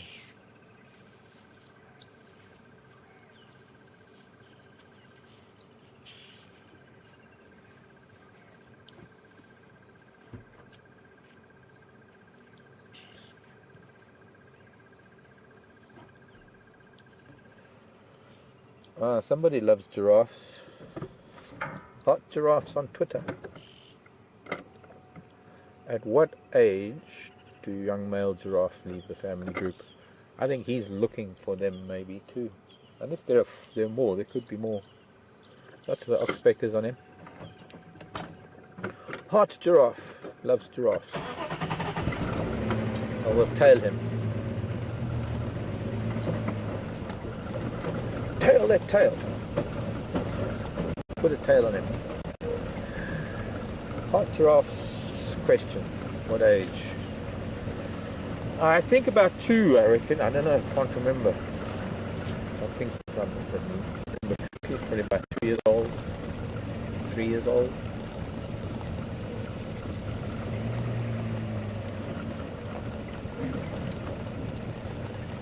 Join up with bachelor groups. I'd say anywhere from 2 to 4. It's not like a very particular, a certain age. The day comes and Mom says, well son, today's your birthday. Today you've got to leave the family. Sorry. Goodbye. Have a nice life. I'll see you in passing.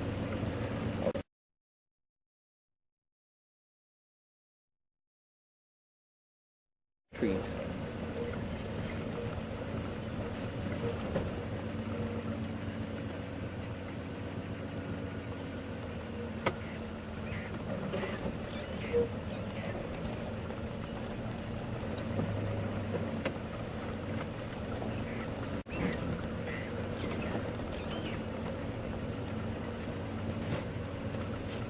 We're going to follow him as much as we can when he eventually gets to the big main road area where we have to stop following if he crosses that road because we're not allowed to go there. But as much as the others were on some sort of mission in the opposite direction, he seems to be on a mission in this direction. He'll stop and browse at some point, probably even now, turning into the bush. And it's times like this that things become interesting. Unfortunately, one can't always follow them all the time, and one eventually has to move on. Like now, he's turned off the road. He's heading in, stopping, listening, but we can catch him on the main road. If he carries on in that direction, we'll actually have him crossing the main road. I'll quickly zip around onto the main road. We're not far from it, probably about 50 yards. But whereas for us there's this wall of green up till about maybe 10 feet, he is probably a good 5-6 feet taller than that. As you can see, he can see way over the tops of all of these trees. So I think he's aiming for other giraffe. I think he's probably been looking for others, and maybe now, having found them, he's making his way for them, or he's trying to find a vantage point. Look, could even be that he's looking for this family.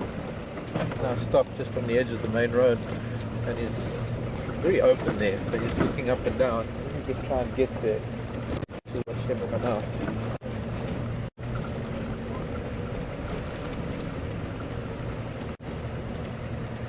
I think the giraffe is probably one of the most unusual. Okay, I'll get there in a minute. Question. Hal in Rapid City. I guess that's Rapid City. Where's that? Michigan.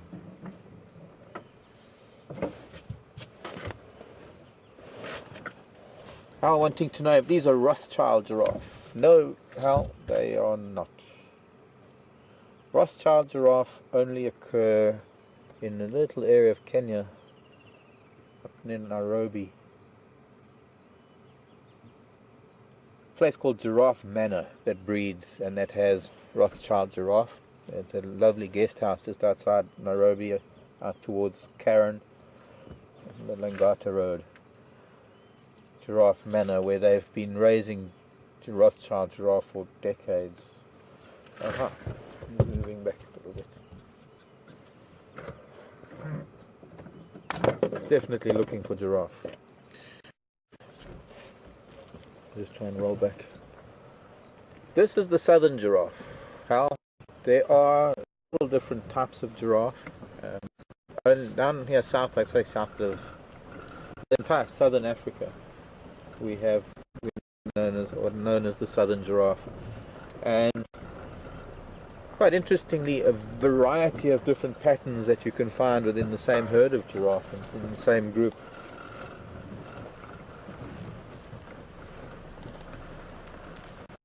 Further north, up in Kenya, apart from the Rothschild, which is a threatened, it's not endangered species, it's only found very tiny. Have the articulated giraffe in the northern parts of Kenya. Giraffe up in the northern parts of Kenya, in an area known as the Mara, or rather the Meru National Park. Further down south in northern Tanzania and going down towards the Selous Game Reserve, you have the Maasai giraffe, and the southern giraffe extends up into southern Tanzania. But it's debatable. There is a huge debate over the number of different subspecies, if not different species. It's very difficult to do. I suppose genetically they're trying to establish this for once and for all. He's now going through quite a drainage line. I don't know if maybe we should turn around.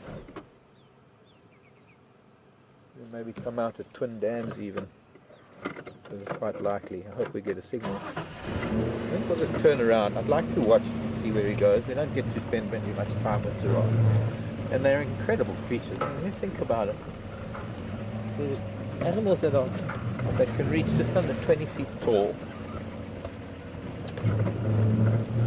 with a neck, a very long neck and a tiny little head.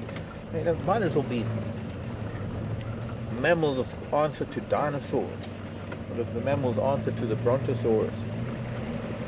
Can you imagine the first people who were the pioneers who first going back to Europe? I don't know what's going to happen in this dip.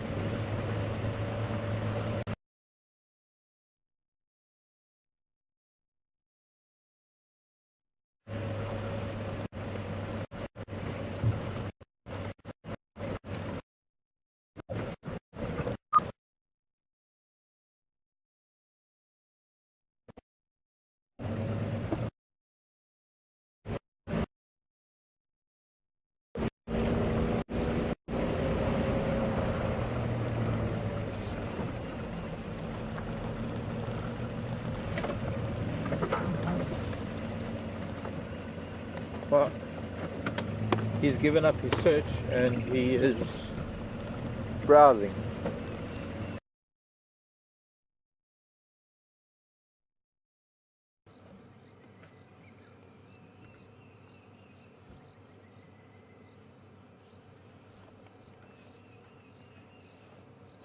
Oh, he's moved. I'm looking in the book because I've got an example of all the different giraffe for how he's coming across. Pity we didn't get a signal in the riverbed, because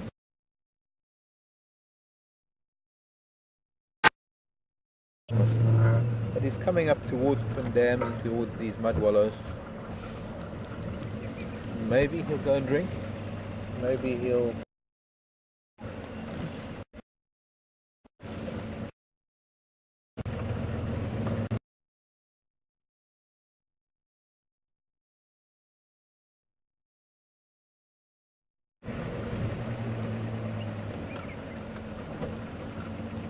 no, I'll try not to.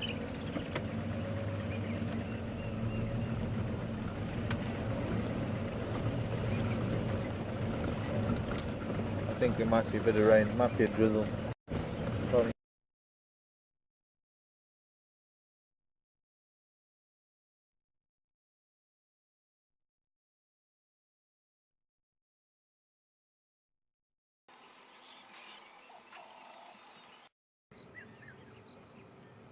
Except for bush babies. I think bush babies, there's something about bush babies because they don't have, their eyes cannot turn in their sockets. So they have to turn their heads. So there's something special about their vertebrae. Their cervical vertebrae.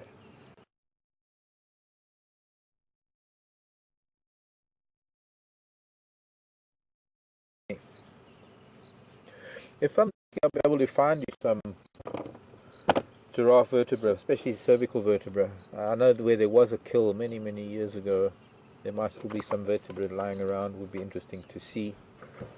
He's looking at twin dams. Maybe we need to go and try and get there and watch him come down to drink. We might get a signal issue or rather we'll get a signal issue when we try and move now, but that's not too much of a problem. But it'll be nice to be able to find you some vertebrae.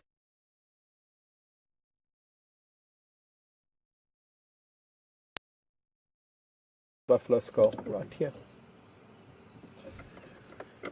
From one of the kills, I remember sitting almost right here watching lions, 5 big male lion eating that buffalo. Okay, let's try and keep up with him. I think he's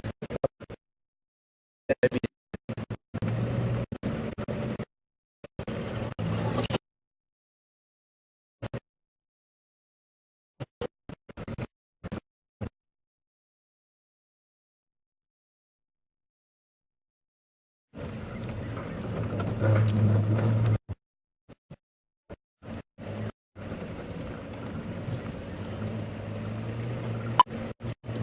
Slowly taking it towards him. I think sure that danger ahead. Maybe make sure that there's no danger ahead. Maybe he's just being cautious, and could be that maybe there were some cats around. In general, I mean, giraffes get very wary when they come to water because they're highly vulnerable when they.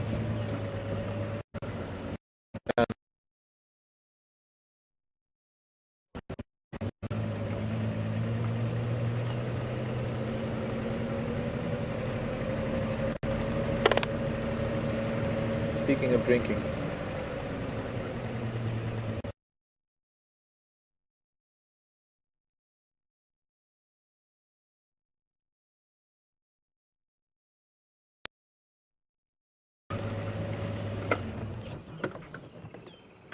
Cheers everyone, having some giraffe on my head.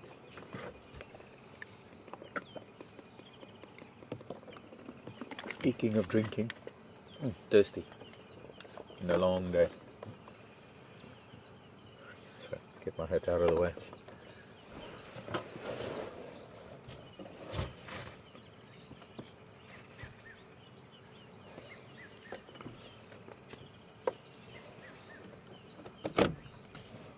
Still looking good.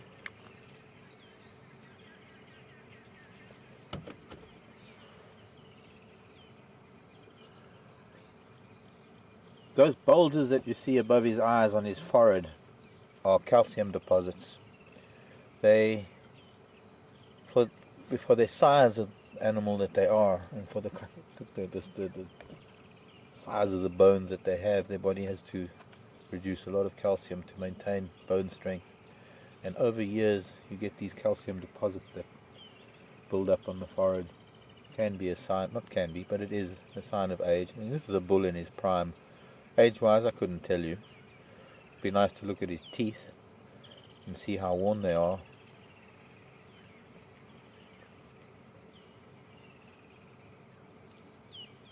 He's eating on what we call a buffalo thorn at the moment. It's probably one of the sweetest leaves that are around here. Highly palatable leaf. Hence the thorns that have developed on the tree. You get a curved thorn and a hook thorn on the buffalo thorn. But despite these very harsh horns, thorns, not horns, thorns.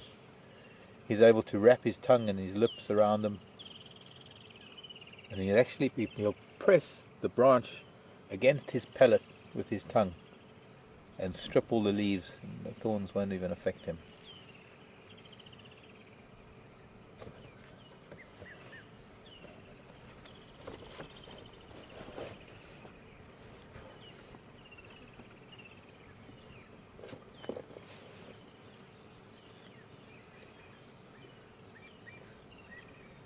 To get back to Hal's question, maybe while he's browsing there, just have a quick look while there's still a nice little bit of light.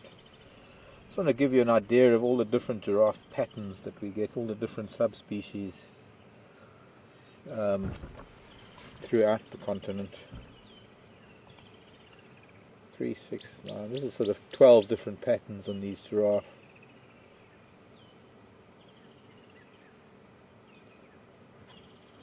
Sorry. Square it up a little bit.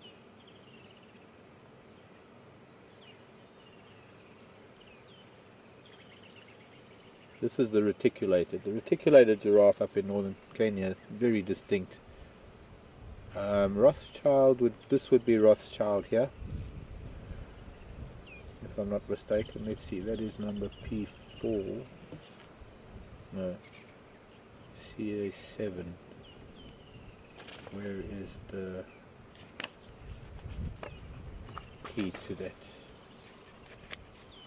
Oh, there. CO. Out up there in northern Kenya, Ethiopia.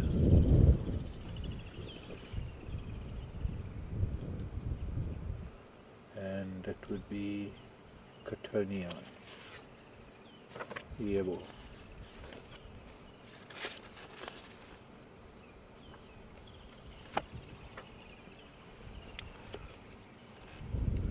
Brenda in Pennsylvania. Hi Brenda. Do giraffe ever have twins, and do they mate for life? Well, they won't mate for life because you very seldom have males spending extended periods of time with female groups and their offspring. Mainly because the males tend to go off on their own. You might find males or bulls together. You might find small bachelor groups where very much younger males are learning from these older bulls the techniques of fighting. And we can get back to the techniques for fighting for giraffe. So mating for life, no. However, what was the other part of the question? I forgot already. I got so busy with that. Do they have twins? That's a charade. Charade. Do they ever have twins? I don't think so. I would like to find out if it has ever been documented. Might be, not to my knowledge.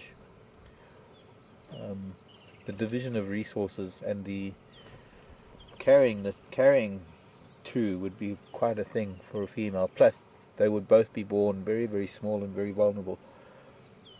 But having said that, elephant have given birth to twins. It's not very common for elephant to give birth to twins, but it has happened. It does happen.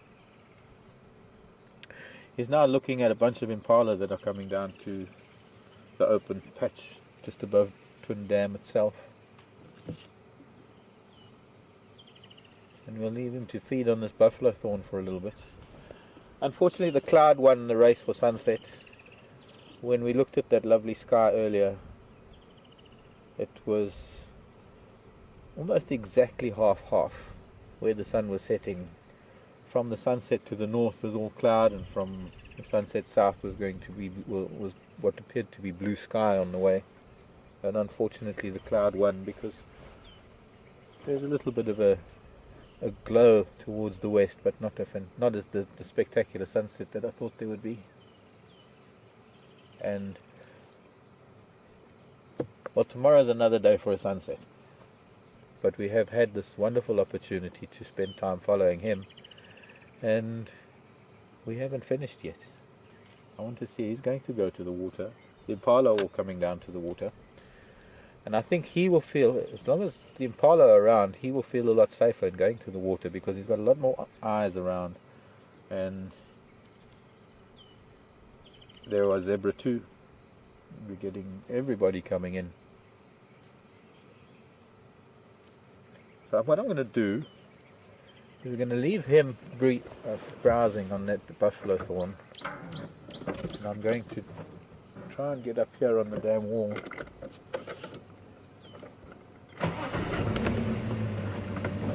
We can watch the show. There are buffalo here as well. It's a wonderful afternoon, late afternoon, early evening, and a waterhole here in Africa.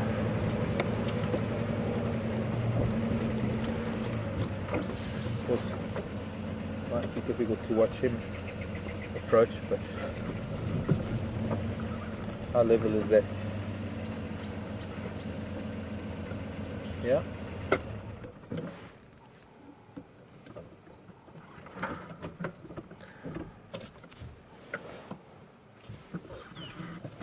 Very beautiful scene of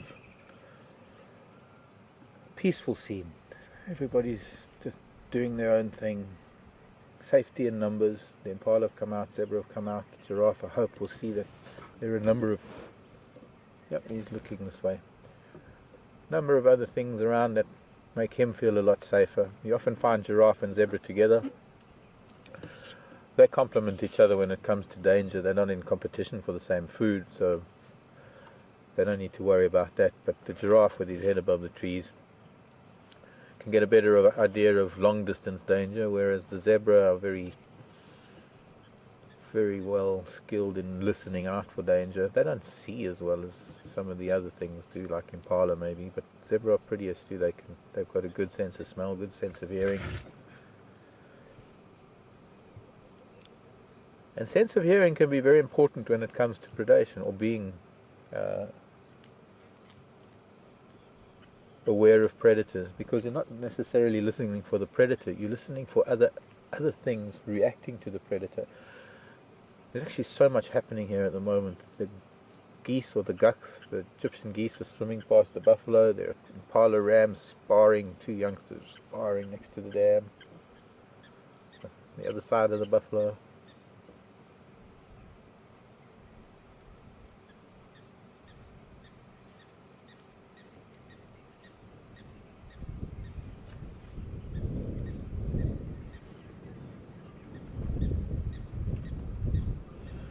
Hello Josie.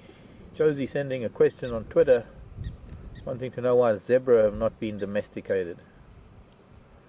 I think because zebra have a mind of their own. But the key word in the question, Josie, is domesticated. It takes generations of animals to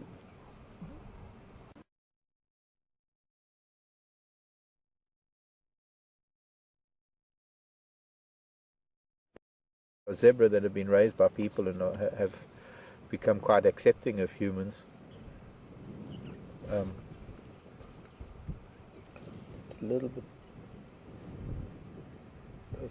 Those other two boys, or they're not. No, they're not fighting anymore.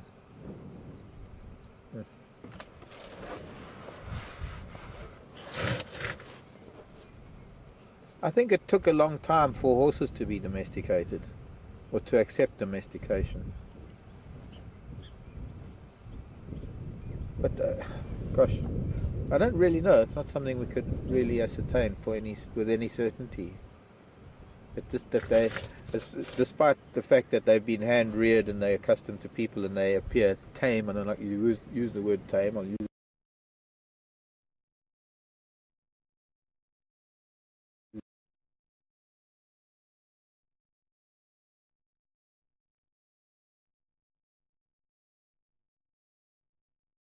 in the past, or that people have tried.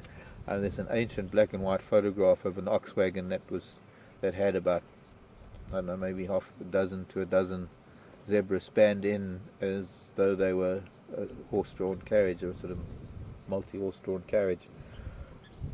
But they don't have an idea how to work together. They don't. I think perhaps they're not as intelligent as horses. But maybe it's not that. Maybe they don't quite know what humans want out of them. I'm just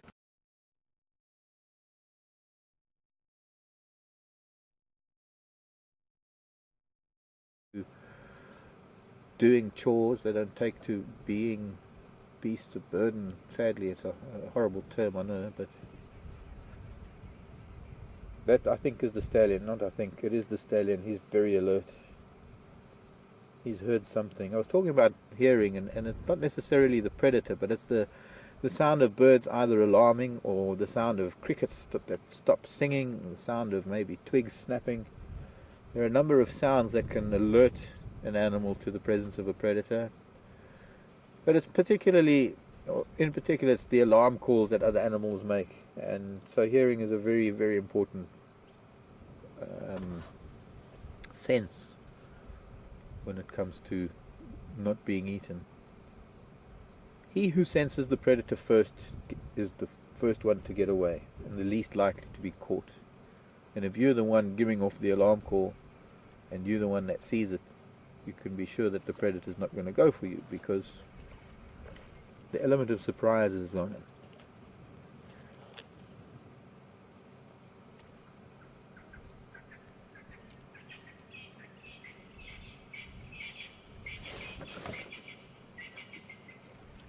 He's gone.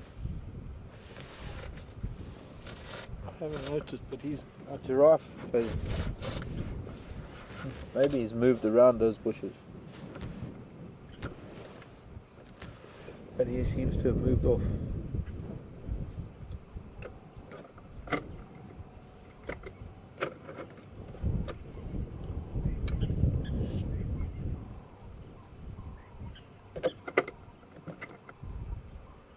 Very heavy cloud that suddenly come over us.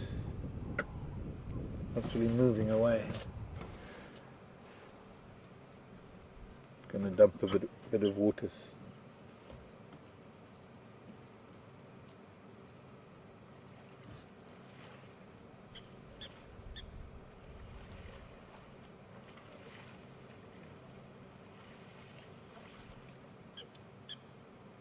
Getting that feeling that there's a bit of rain in the air.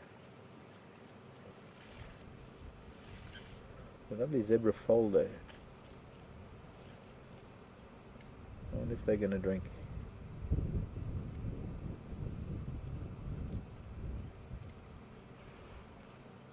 Sorry, you were on the buffalo. I should have been watching. The boys are getting ready to go out, and they've had their day in the water, and now it's time to go and replenish those stomachs. Or at least replenish the stomach with fresh grasses.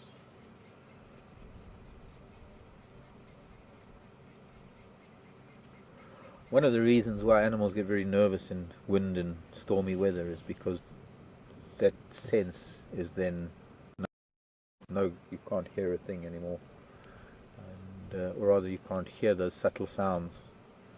Oh, it looks like that little drink.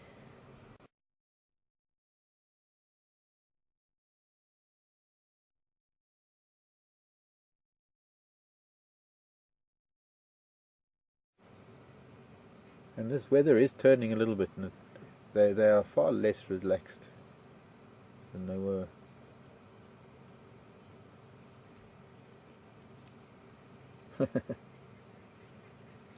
Seems like she's pushing the other foal away, keeping two foals separated. That little one wants to play, I'm sure. There we go. Game on. No. Stallion's not happy, he's taking them away.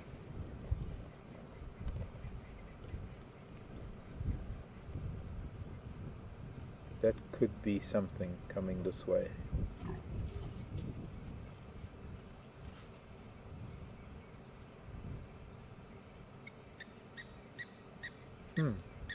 Very interesting. Very interesting. A little bit far from where the kahumas were earlier today. They were up on the other side of Treehouse Dam. But with this weather they could have even moved this way. Treehouse Dam would have been closer if they wanted water. Or maybe it's something else. Impala haven't sensed anything yet. But something made the zebra uneasy. There was something that, and there were also the blacksmith lapwing or the blacksmith plover that was here started just chirping a little bit. Impala have all stopped. They've all listened. They're listening. No, not much happening. There's a 2-year-old at the bottom right of the picture.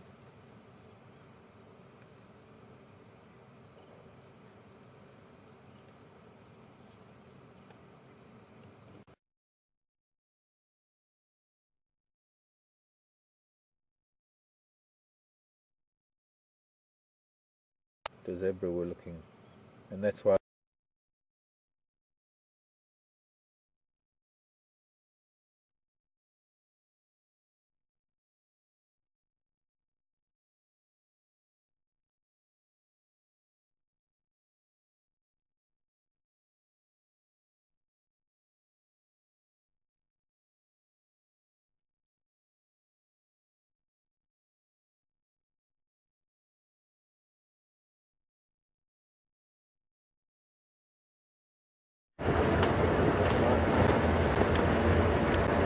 Welcome back, folks.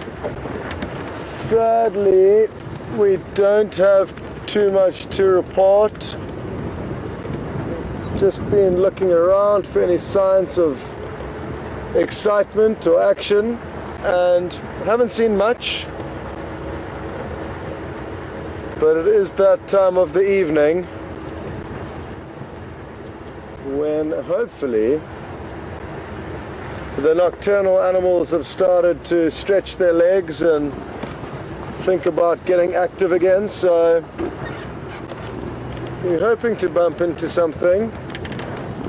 There have been a lot of leopard tracks in this area we've been driving through, not only this morning or yesterday, but over the course of the few weeks that I've been here, so it appears to be a popular area for them.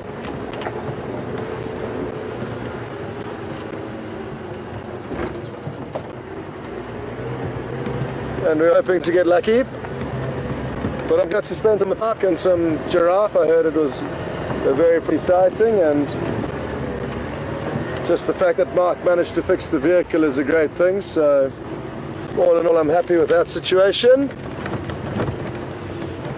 Just been thinking back to that elephant sighting we started the drive with. It really was spectacular. I looked back at one or two of the photos that I snapped off, and glad I did, because that is a memory, and I'm glad there's a picture to remind me of it when I'm an old man.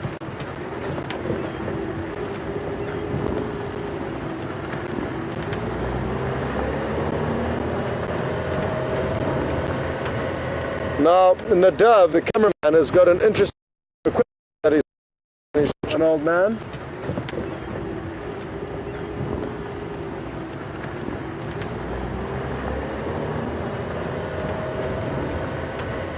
Now, Nadav, the cameraman, has a piece of equipment he's pulled out, and he's trying to use it as a thermal imaging camera. So, despite the thick vegetation we're driving through, it's up any seas in the bushes, so if a leopard was lying down behind any of that, we would know all about it. So, be an idea of that's a good idea.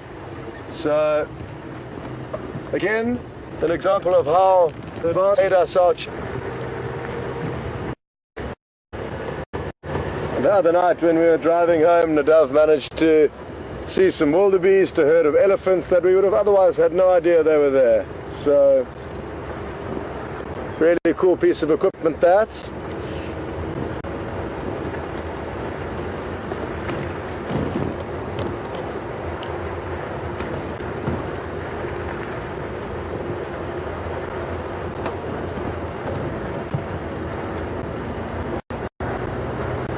No idea they were there.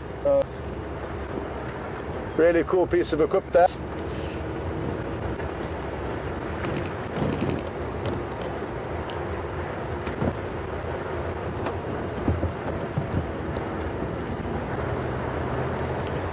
The wind has picked up a little bit, so I'm not sure if we are going to get some rain later. The clouds look okay for now, but when the wind picks up, it tends to mean the change of weather is on the way. We're rolling. I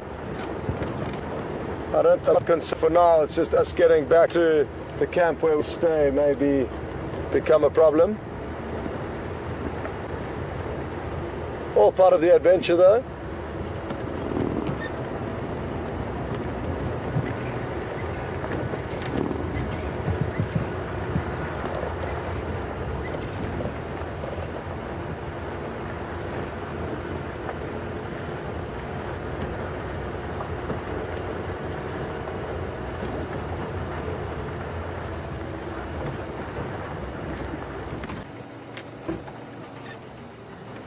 Have to try a knob thorn and the other is a buffalo thorn. So squeeze in.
So we're quite close to the Gowrie Dam, the Wuyatela Dam. So I think we're just going to go and park there for the last 10 minutes and see what happens. Potentially we'll get some of the hippos starting to head out of the water. Should be nice. If not, we'll just see what's going on. There was some buffalo there earlier when I drove past. I think there was also a giraffe in the distance, so there's a number of suspects who we could bump into there.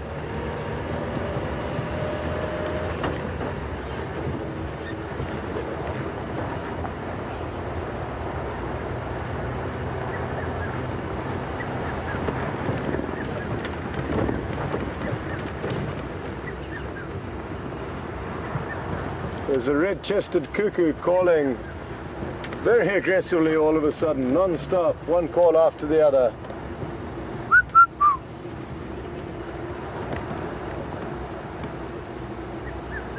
There it goes again.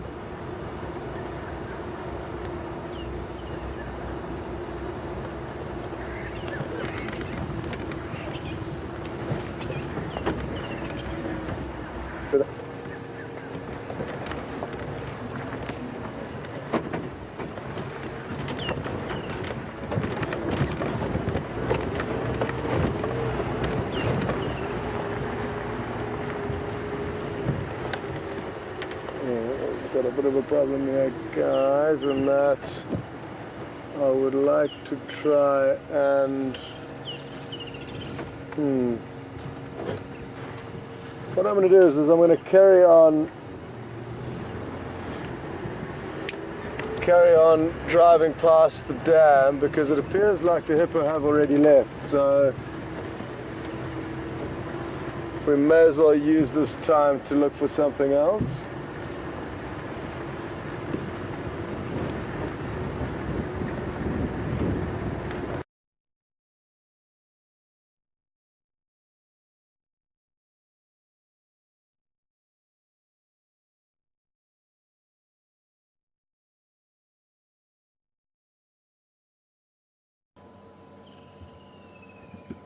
Good to take heed and take note that there are buffalo that do spend time in these riverbeds, as they often do, but it just reminds us of the dangers that there are when you do leave the vehicle on foot.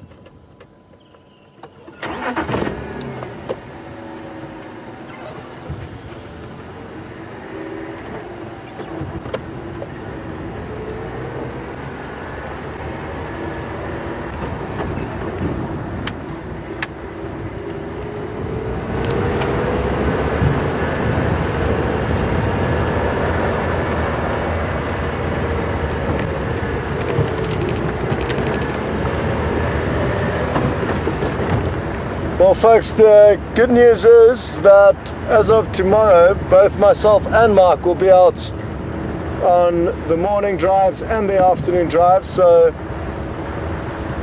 I'm looking forward to those 3 days where we both in it from dusk till dawn.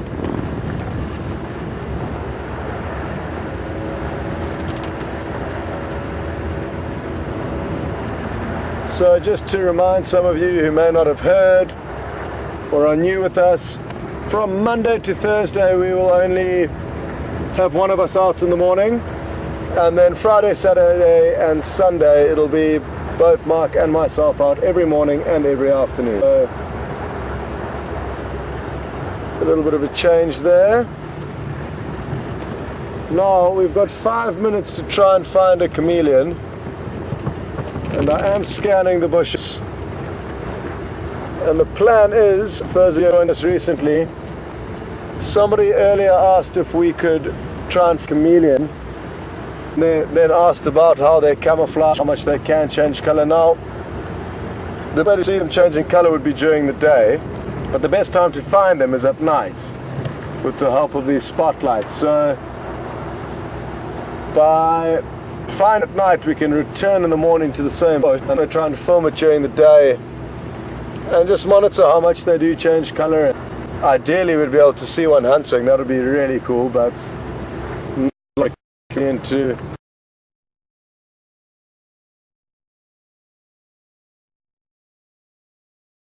that it can try and catch.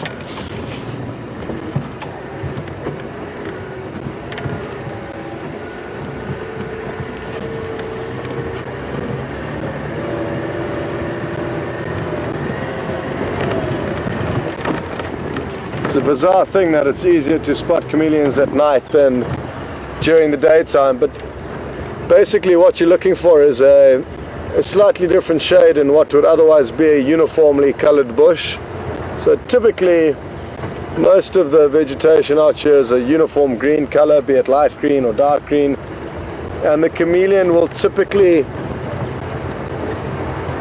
show a lighter shade than the tree it's sitting in at night. So you're essentially looking for a whitish color, the shape of a chameleon.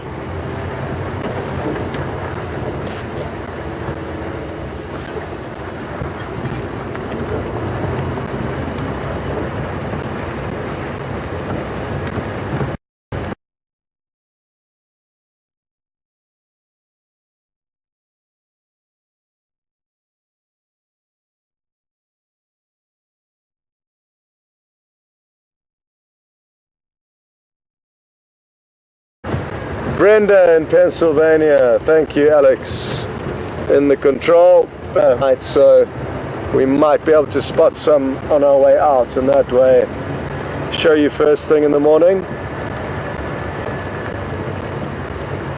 Come on chameleon, where are you hiding?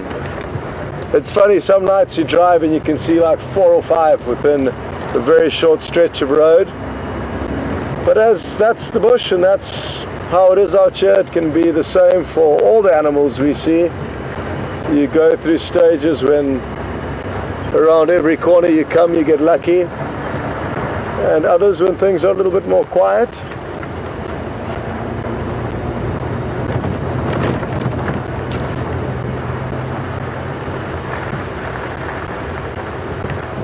Come on, little chameleon.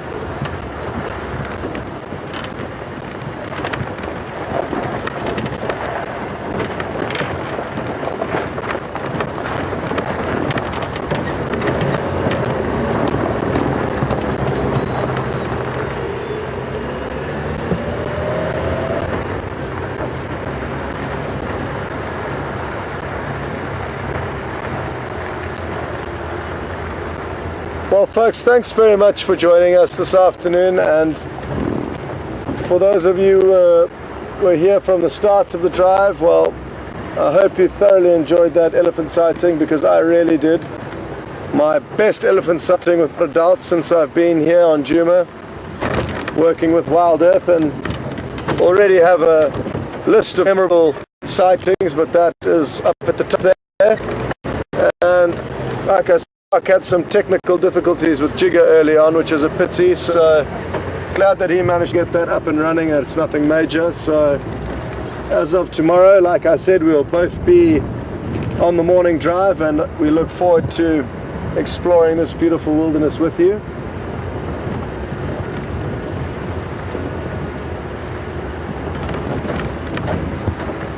So folks, from myself and Nadav, thanks for joining us on safari this afternoon, and we hope you have a wonderful day or night wherever you may be. See you tomorrow morning.